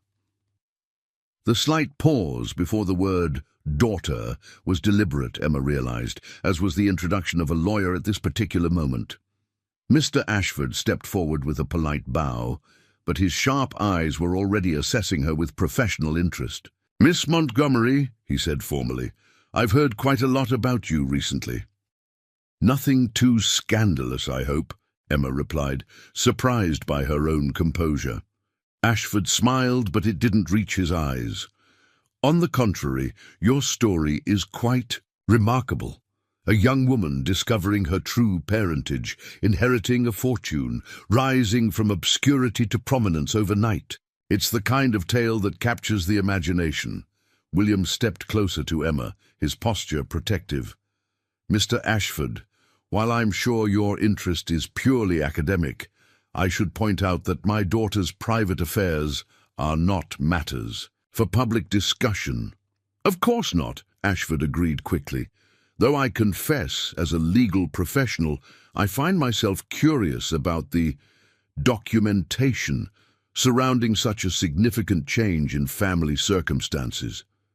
There it was. Emma felt her stomach tighten as she realized this entire encounter had been orchestrated. Charles had brought this lawyer here deliberately, to cast doubt on her legitimacy in front of witnesses, to plant seeds of uncertainty that would spread through Savannah society before the ball. My daughter's legal status is perfectly clear, William said firmly. Any questions about documentation have been thoroughly addressed by my own attorneys.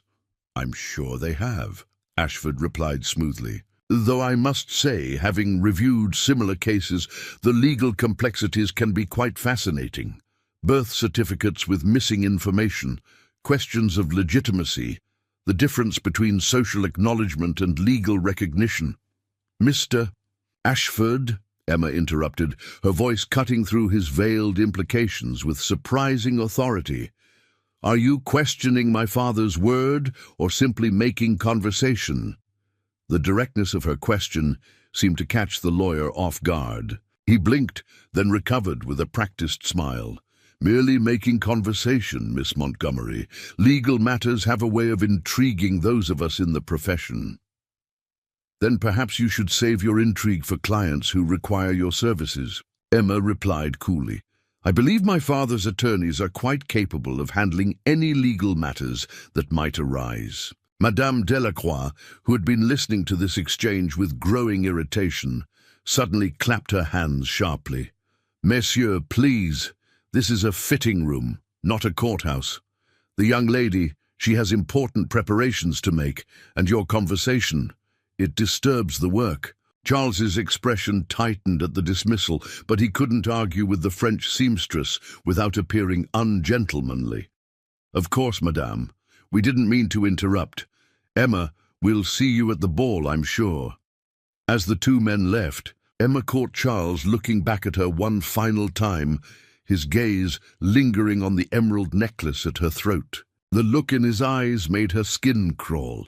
It was the same calculating expression she'd seen in the gazebo, the look of a man who saw her as a problem to be solved, rather than a person to be respected. That man, Madame Delacroix muttered as she resumed her work. He brings trouble wherever he goes. I have dressed 3 of his former fiancés, and each one she ends up mysteriously calling off the engagement. Emma's blood ran cold. Former fiancés? Oh yes, Charles Montgomery. He is quite the catch for ambitious mothers with daughters to marry. Rich, handsome, well-connected. But somehow the engagements, they never last.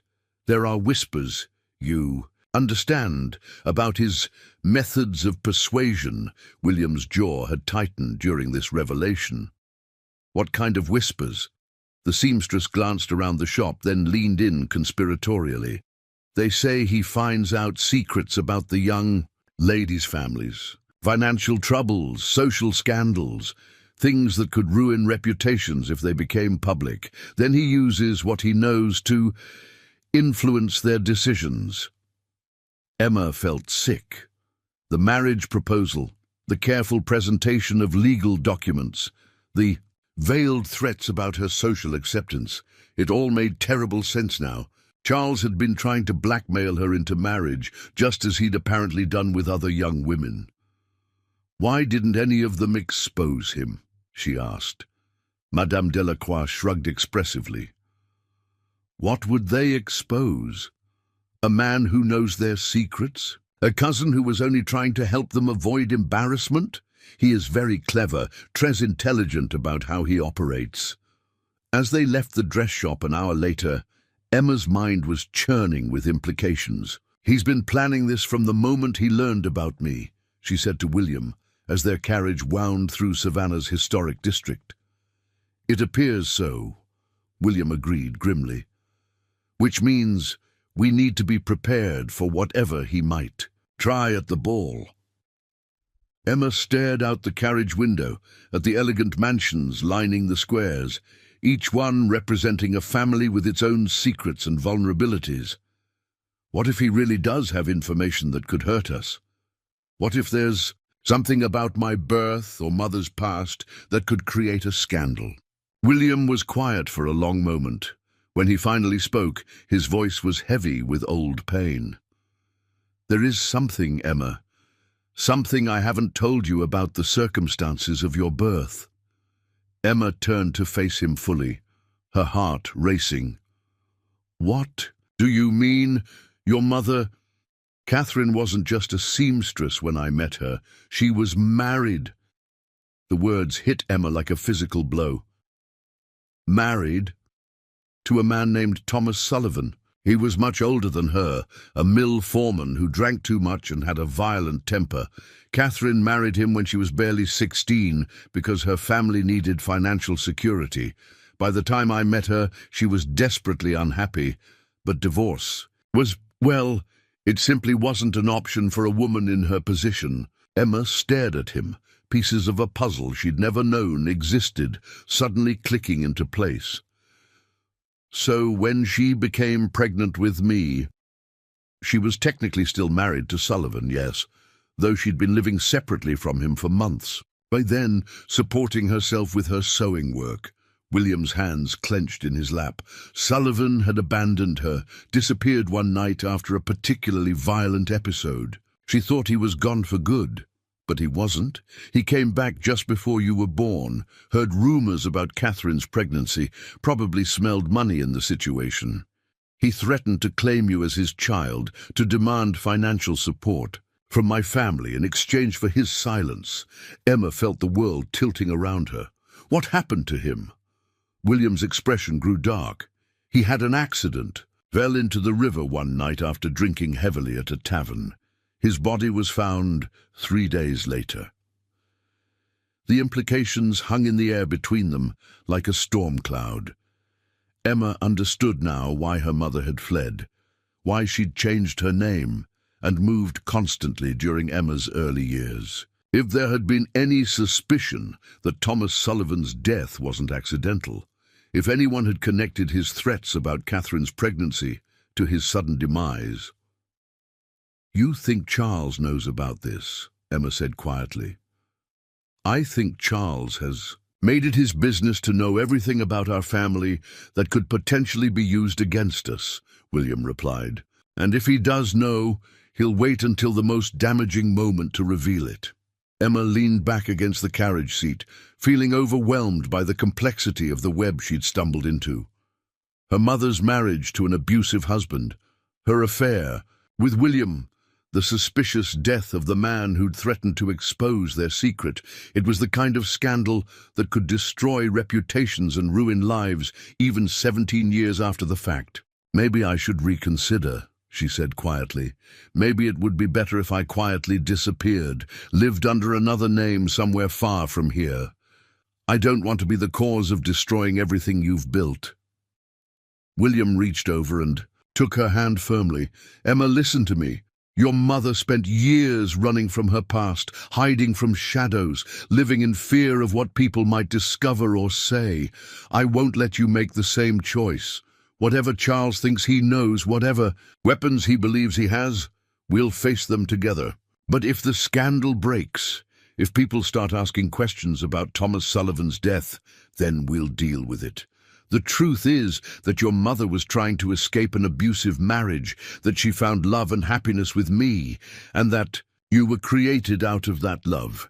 Anyone who wants to twist that into something sordid says more about their own character than ours." Emma looked into her father's eyes and saw absolute determination there, the same stubborn strength that had driven him to search for her for 17 years.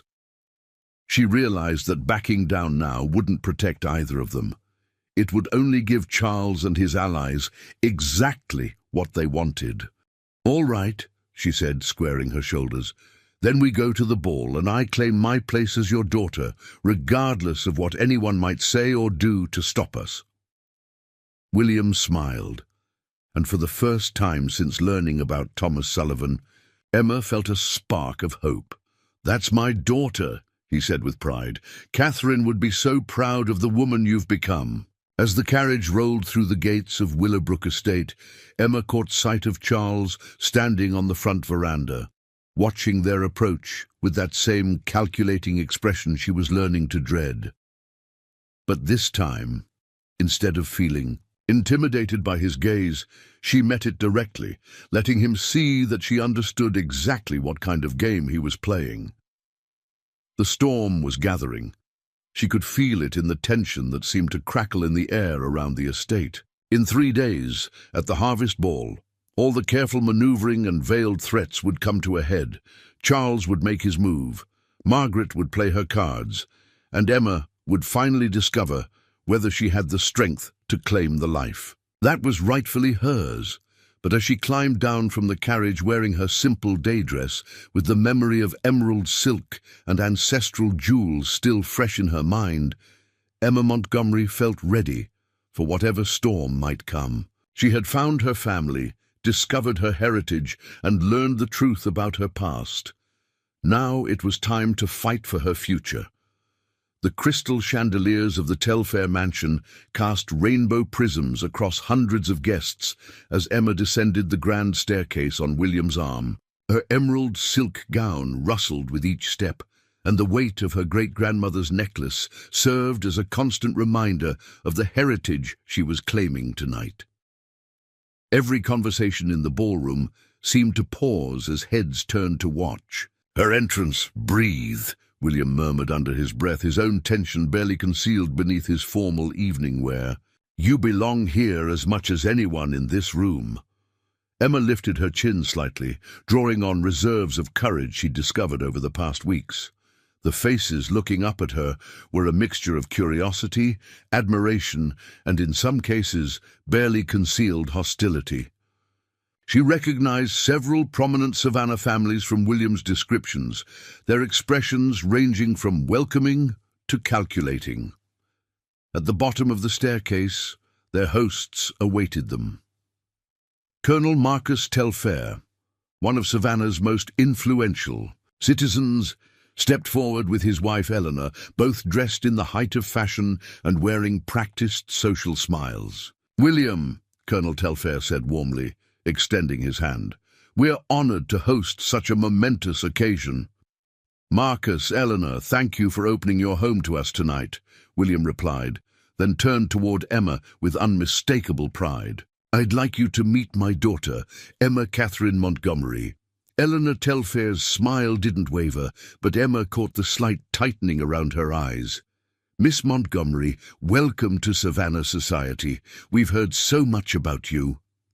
"All good things, I hope," Emma replied with a grace that surprised even herself. "Naturally," Colonel Telfair interjected smoothly, though his gaze lingered on her necklace with recognition. "That's quite a remarkable piece of jewelry you're wearing. Montgomery family heirloom?" "It belonged to my great-grandmother, Emma," confirmed, noting how the admission sent ripples of whispered conversation through the nearby guests. By claiming the necklace, she was making a public statement about her legitimacy that would be impossible to ignore or dismiss. As they moved into the main ballroom, Emma felt the weight of dozens of eyes following their progress. The orchestra played a gentle waltz, and couples glided across the polished floor beneath murals depicting scenes from Georgia's colonial history. It was a world of refinement and tradition that seemed both magnificent and fragile. Emma, darling, she turned to see a young woman approaching with genuine enthusiasm, her blonde curls bouncing with each step. Behind her followed a distinguished older gentleman with kind eyes and a warm smile. "Allow me to introduce my daughter Caroline," the man said with a slight bow. "I'm Judge Harrison, and Caroline has been absolutely insistent on meeting you ever since the invitations went out." Caroline Harrison linked arms with Emma as if they'd been friends for years. "You must tell me everything," she whispered conspiratorially. "The most romantic story I've ever heard, discovering your true father, inheriting a fortune, rising from humble beginnings to claim your rightful place. It's like something from a novel." Emma found herself smiling genuinely for the first time. That evening, "It's been quite overwhelming, I must admit." "I can imagine, but how thrilling. And that dress is absolutely divine. Is it from Madame Delacroix?" "I thought so. She has such an eye for what suits each figure." Judge Harrison chuckled at his daughter's enthusiasm. "Caroline has appointed herself your unofficial guide to Savannah society, Miss Montgomery. I hope you don't mind her directness." "On the contrary, I find it refreshing," Emma replied, meaning it. After weeks of navigating veiled comments and hidden agendas, Caroline's open friendliness was like a breath of fresh air. As they chatted, Emma became aware of a commotion near the ballroom's entrance. Charles had arrived impeccably dressed and accompanied by Margaret, who wore black silk that made her look like an elegant raven. Behind them walked Jonathan Ashford, the Charleston lawyer, his presence an ominous reminder of the threats that had been building toward this moment. "Oh dear," Caroline murmured, following Emma's gaze. "Charles Montgomery looks like he's plotting something, and who's that severe-looking gentleman with him?" Before Emma could answer, the orchestra concluded their piece with a flourish, and Colonel Telfair moved to the center of the ballroom. The conversations gradually died away as guests turned their attention to their host. "Ladies and gentlemen," Telfair announced, his voice carrying easily across the vast room, "we gather tonight to celebrate not only our annual harvest season, but also a very special occasion. My dear friend William Montgomery has asked to make an announcement that I'm sure will interest you all." Emma felt her heart begin to race. This was the moment they'd been building toward, the public acknowledgement that would either secure her place in society or expose her to scandal and ridicule. William stepped forward, his posture confident despite the tension Emma could read in the set of his shoulders. "My friends, for 17 years I have carried a secret that has weighed heavily on my heart. Tonight I wish to share with you the greatest joy of my life." He gestured for Emma to join him in the center of the room. As she walked toward him, her silk gown catching the light with each step, she could hear the rustle of fans and the whisper of speculative conversation. "I present to you my daughter, Emma Catherine Montgomery," William said, his voice ringing with pride and determination. "For too many years, circumstances kept us apart, but Providence has finally reunited us. I ask you to welcome her not as a stranger, but as a beloved member of one of Georgia's oldest families." The applause that followed was polite but measured, the kind of response that suggested the audience was still reserving judgment. Emma curtsied gracefully, aware that every gesture was being scrutinized and evaluated. "Miss Montgomery," called out a voice from the crowd. Emma turned to see Jonathan Ashford stepping forward, his expression grave. "If I may, there are some questions about the documentation surrounding this remarkable reunion that might interest our assembled friends." A hush fell over the ballroom. Emma felt William stiffen beside her, and she could sense the anticipation rippling through the crowd like electricity before a storm. "Mr. Ashford," William said coldly, "this is neither the time nor the place for legal discussions." "On the contrary," Ashford replied smoothly, "when someone claims inheritance rights and family status, it becomes a matter of public interest, particularly when that person's birth certificate lists her father as unknown." Gasps echoed through the ballroom. Emma felt heat rise in her cheeks, but she forced herself to remain composed. This was exactly what they'd expected, what they'd prepared for. "Furthermore," Ashford continued, clearly enjoying the drama he was creating, "there are questions about the young lady's mother, Catherine Sullivan, and the mysterious circumstances surrounding her first husband's death." The word, death, sent a shockwave through the assembled guests. Emma could see faces turning toward her with new speculation, whispered questions beginning to buzz through the crowd like angry bees. Charles stepped forward then, his expression a masterpiece of feigned concern. "I'm afraid there are serious doubts about Emma's legitimacy, both legal and moral. While we all sympathize with William's desire to acknowledge his connection to this young woman, we cannot ignore the facts." "And what facts are those?" Emma asked, her voice cutting through the murmurs with surprising strength. Charles smiled, but it was cold and calculating. "That your mother was married to another man when you were conceived, that Thomas Sullivan died under suspicious circumstances shortly before your birth, that your mother fled Georgia immediately afterward, living under assumed names for years. The silence that followed was deafening. Emma could feel the weight of hundreds of stares, the judgment and speculation that threatened to crush her where she stood. This was the moment she dreaded, when all her mother's secrets and her own uncertain origins would be exposed to public scrutiny. But as she looked around the ballroom at the shocked faces, the whispered conversations, the mixture of fascination and disapproval, something unexpected happened. Instead of shame or fear, Emma felt a fierce surge of protective anger, not for herself, but for her mother's memory. "You're right," she said, her voice carrying clearly across the ballroom. "My mother was married to Thomas Sullivan, a violent drunk who abandoned her and then returned to threaten her when he learned she was carrying another man's child." The crowd stirred uneasily at her directness, but Emma pressed on, her voice growing stronger with each word. She was 16 when she married him, forced into it by poverty and circumstance. She endured his abuse for 2 years before she found the courage to leave. And yes, she found love with my father while she was still technically married to a man who had already abandoned her. She turned to face Charles directly, her eyes blazing with inherited fire.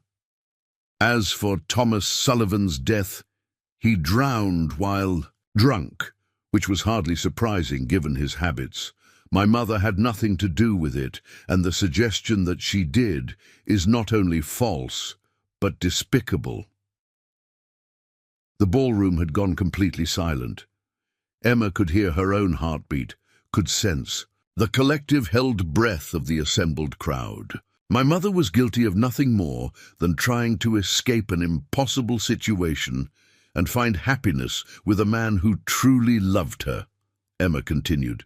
She was brave and strong, and she made sacrifices to protect both me and my father from exactly this kind of public judgment. She lifted her chin, meeting the stares around her with defiant pride. "I am not ashamed of my origins. I'm not ashamed of my mother's choices, and I'm certainly not ashamed to be William Montgomery's daughter." For a moment that seemed to stretch into eternity, the ballroom remained frozen in shocked silence. Then from somewhere in the crowd came the sound of slow, deliberate clapping. Emma turned to see Judge Harrison stepping forward, his applause echoing through the vast room. "Beautifully said, Miss Montgomery. It takes considerable courage to speak the truth so openly." Carolyn joined her father's applause, her young face bright with admiration. "Hear, hear. I think Emma has shown more grace under pressure than any of us have a right to expect." One by one, other guests began to clap, the sound building gradually, until it filled the ballroom. Not everyone joined in. Emma could see pockets of disapproval and whispered dissent, but enough people showed their support to make it clear that public opinion was not uniformly against her. Colonel Telfair stepped forward, his expression thoughtful. "Mr. Ashford, while I appreciate your legal perspective, I believe this evening is intended for celebration, not character assassination. Miss Montgomery has answered your accusations with admirable honesty and dignity." Ashford's face flushed with embarrassment and anger, but he couldn't argue with their host without appearing ungracious. Charles, too, looked stunned by the turn events had taken. His carefully orchestrated ambush had not only failed to destroy Emma's reputation, but had somehow backfired, making her appear sympathetic and courageous. William stepped closer to Emma, his arm encircling her shoulders protectively. "My daughter has shown tonight why I am so proud to claim her as my own. She faces adversity with courage, speaks truth with conviction, and honors her mother's memory with dignity." He turned to address the crowd directly. "I will be changing. My will to reflect Emma's rightful place as my heir. The Montgomery name, fortune, and legacy will pass to her, as they should have from the moment of her birth." This announcement sent another ripple of conversation through the ballroom, but the tone was different now, more speculative than scandalized, more accepting than hostile. As the orchestra resumed playing and conversations gradually returned to normal topics, Emma found herself surrounded by well-wishers and curious society matrons. Not everyone was friendly. She could still feel cold stares from certain quarters, but the immediate crisis had passed. Charles retreated to a corner, with Margaret and Ashford, their faces dark with frustrated anger. Their gambit had failed, and Emma could see them already calculating their next move. "You were magnificent," Caroline Harrison whispered, squeezing Emma's arm. "I've never seen anyone handle Charles Montgomery so effectively." He looked positively green when you turned his accusations back on him. Emma smiled, but she knew the victory was only temporary. Charles wouldn't give up so easily, and there would be other challenges ahead. But for tonight, she had claimed her place in Savannah society and honored her mother's memory in the process. As William led her onto the dance floor for the evening's first formal waltz, Emma felt a sense of rightness settle over her like a comfortable cloak. She was Emma Montgomery now, officially and publicly. Whatever came next, she would face it as herself, with all the strength her parents had given her and all the courage she'd discovered within herself. The emerald necklace caught the chandelier light as they danced, sending sparkles across the ballroom like stars, and Emma allowed herself to feel, for the first time since the auction, that she was exactly where she belonged.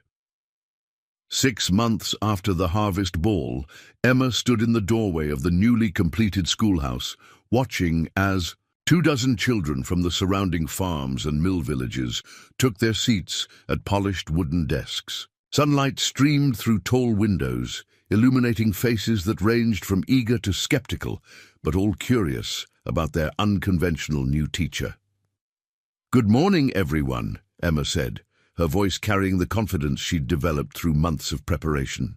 "My name is Miss Montgomery, and I'm here because I believe every child deserves the chance to learn, regardless of where they come from or what their parents do for work." She moved to the blackboard, where she'd written out the day's lessons. In her careful script, behind her, she could hear the rustle of clothing and whispered conversations as the children adjusted to their new environment. This school, built with Montgomery money but designed according to Emma's vision, represented something revolutionary in rural Georgia. Education that bridged the gap between social classes. Now, I know some of you are wondering why a lady from the big house would want to teach children from the mills and farms, Emma continued, turning back to face her students. The answer is simple: because I was once exactly like you. A hand shot up from the back row. A girl, about 12 years, old with work-roughened hands and patches on her dress, looked both brave and nervous. "Miss Montgomery, is it true you was sold at auction like a horse?" Emma smiled, unfazed by the directness of the question. She'd learned to appreciate honesty above polite evasion. "Yes, Mary Beth, it's true. My stepfather was desperate to pay his debts, and he put me up for sale in the courthouse square." Gasps echoed through the small classroom, but Emma continued calmly. "I know what it feels like to be powerless, to have other people make decisions about your life without asking what you want. That's why education is so important. It gives you choices and the knowledge to make good ones." She picked up a piece of chalk and began writing on the board. "Today, we're going to start with reading, then move on to arithmetic, and after lunch we'll have a science lesson about how plants grow. But first, I want each of you to tell me your name and one thing you dream of doing when you're grown." The children introduced themselves: the miller's son who wanted to build bridges, the seamstress's daughter who hoped to become a doctor, the farm boy who dreamed of writing books.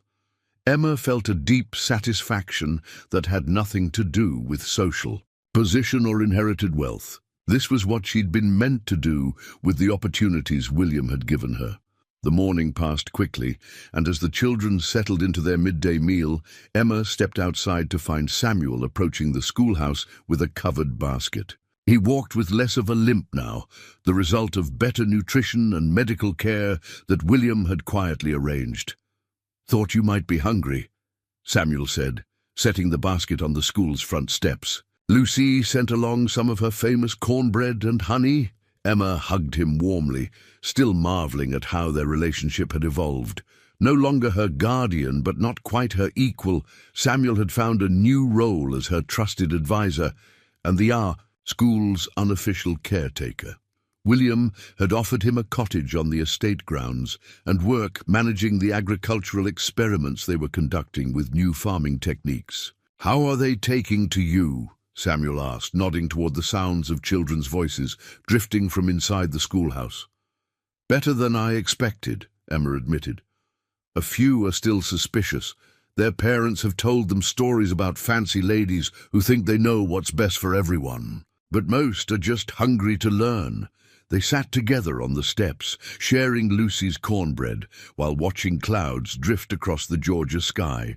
It was a peaceful moment, but Emma could see something troubling in Samuel's expression. "What's wrong?" she asked. Samuel was quiet for a moment, then pulled a folded letter from his pocket. "Got this yesterday, from a lawyer in Atlanta." Emma's stomach tightened as she took the letter and read the official language that essentially boiled down to a legal challenge to her inheritance. The document cited questions about her legitimacy and demanded a formal court hearing to determine her rightful status. "Charles," she said simply.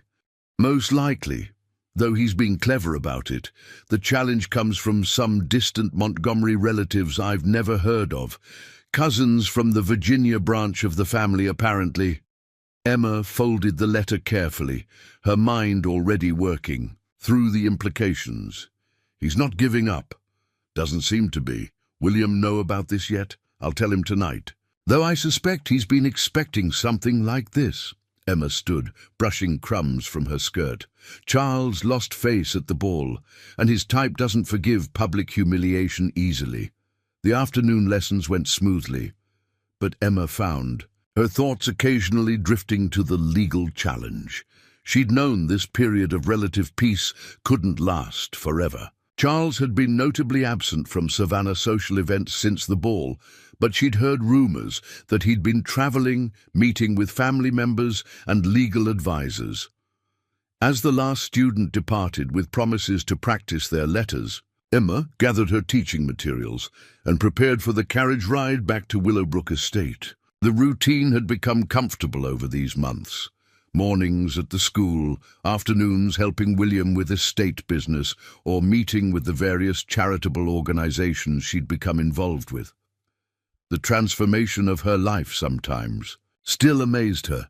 She, who had once faced auctioneer's chattel, now controlled a trust fund worth more than most people would see in several lifetimes. She, who had been denied education beyond basic literacy, now corresponded with women's colleges in the North about advanced study opportunities. But perhaps the most significant change was in her relationship with William. They'd moved beyond the tentative politeness of their early weeks together into something that felt genuinely familial. He sought her opinions on business matters, trusted her judgment about social situations, and increasingly relied on her insight into the lives of people outside their privileged circle.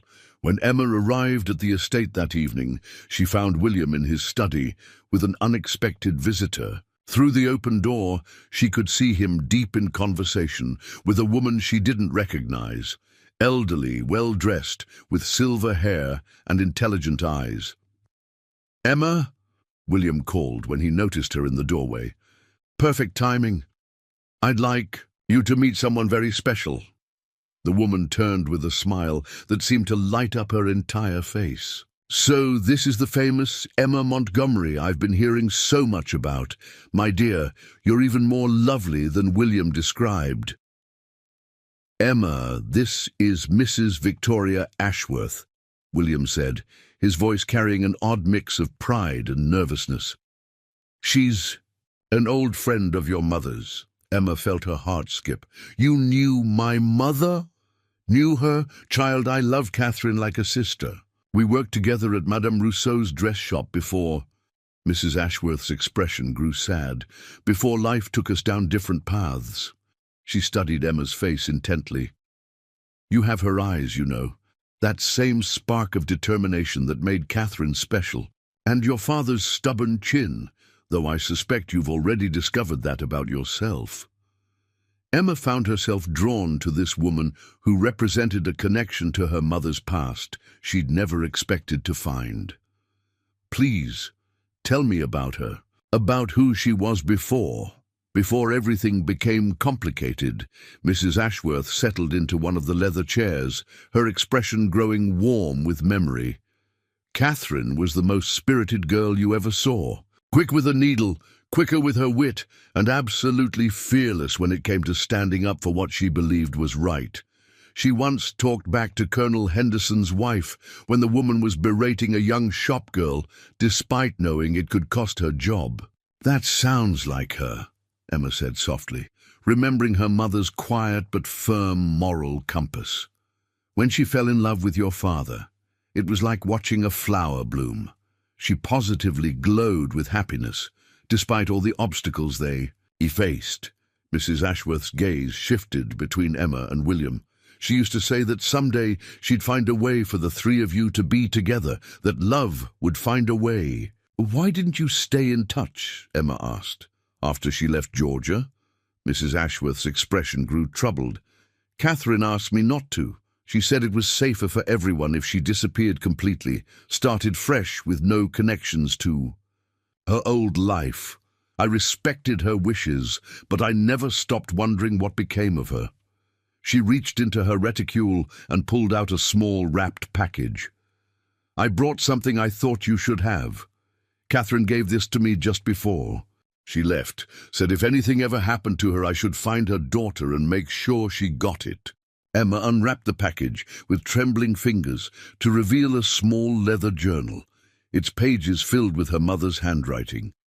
As she opened it, she realized it was a record of her early childhood. First words, first steps, favorite songs, funny things she'd said. A treasure trove of memories Catherine had preserved but never been able to share. She wrote in it every day for the first 5 years of your life, Mrs. Ashworth explained. Then she gave it to me, saying she was afraid that having it with her made her too tempted to dwell in the past instead of building a future. Emma's eyes filled with tears as she read an entry from her 4th birthday. Emma insisted on making me a cake today, though she used mostly flour and love.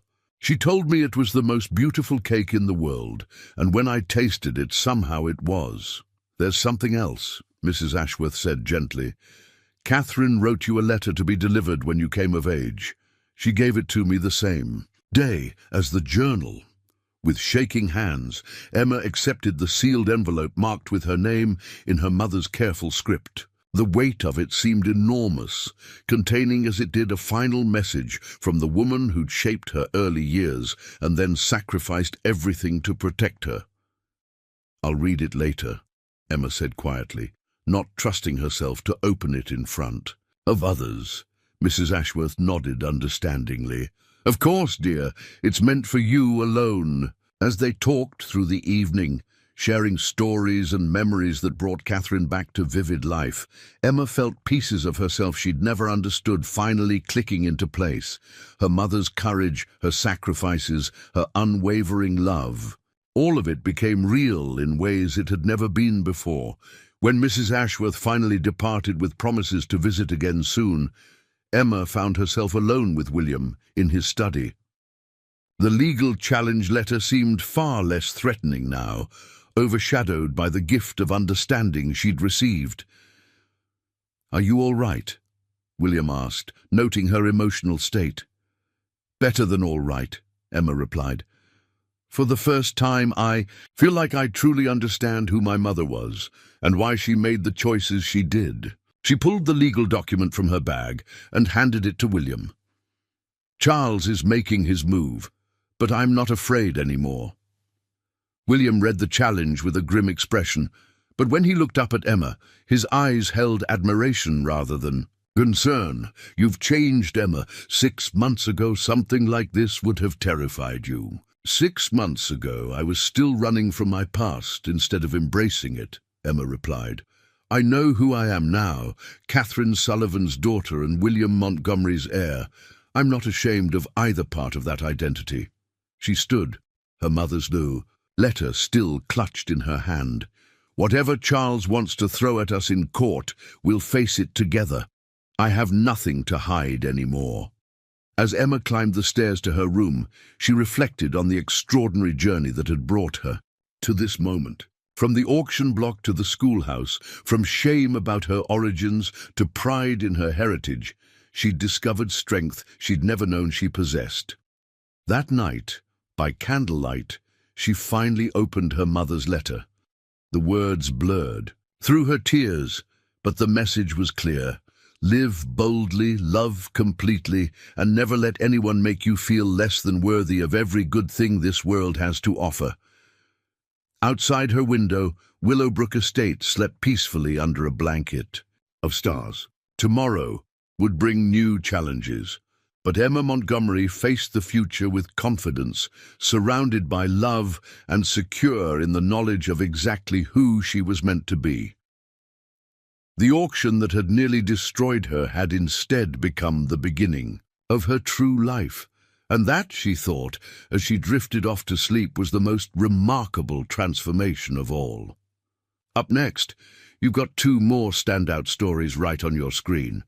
If this one hits the mark, you won't want to pass these up.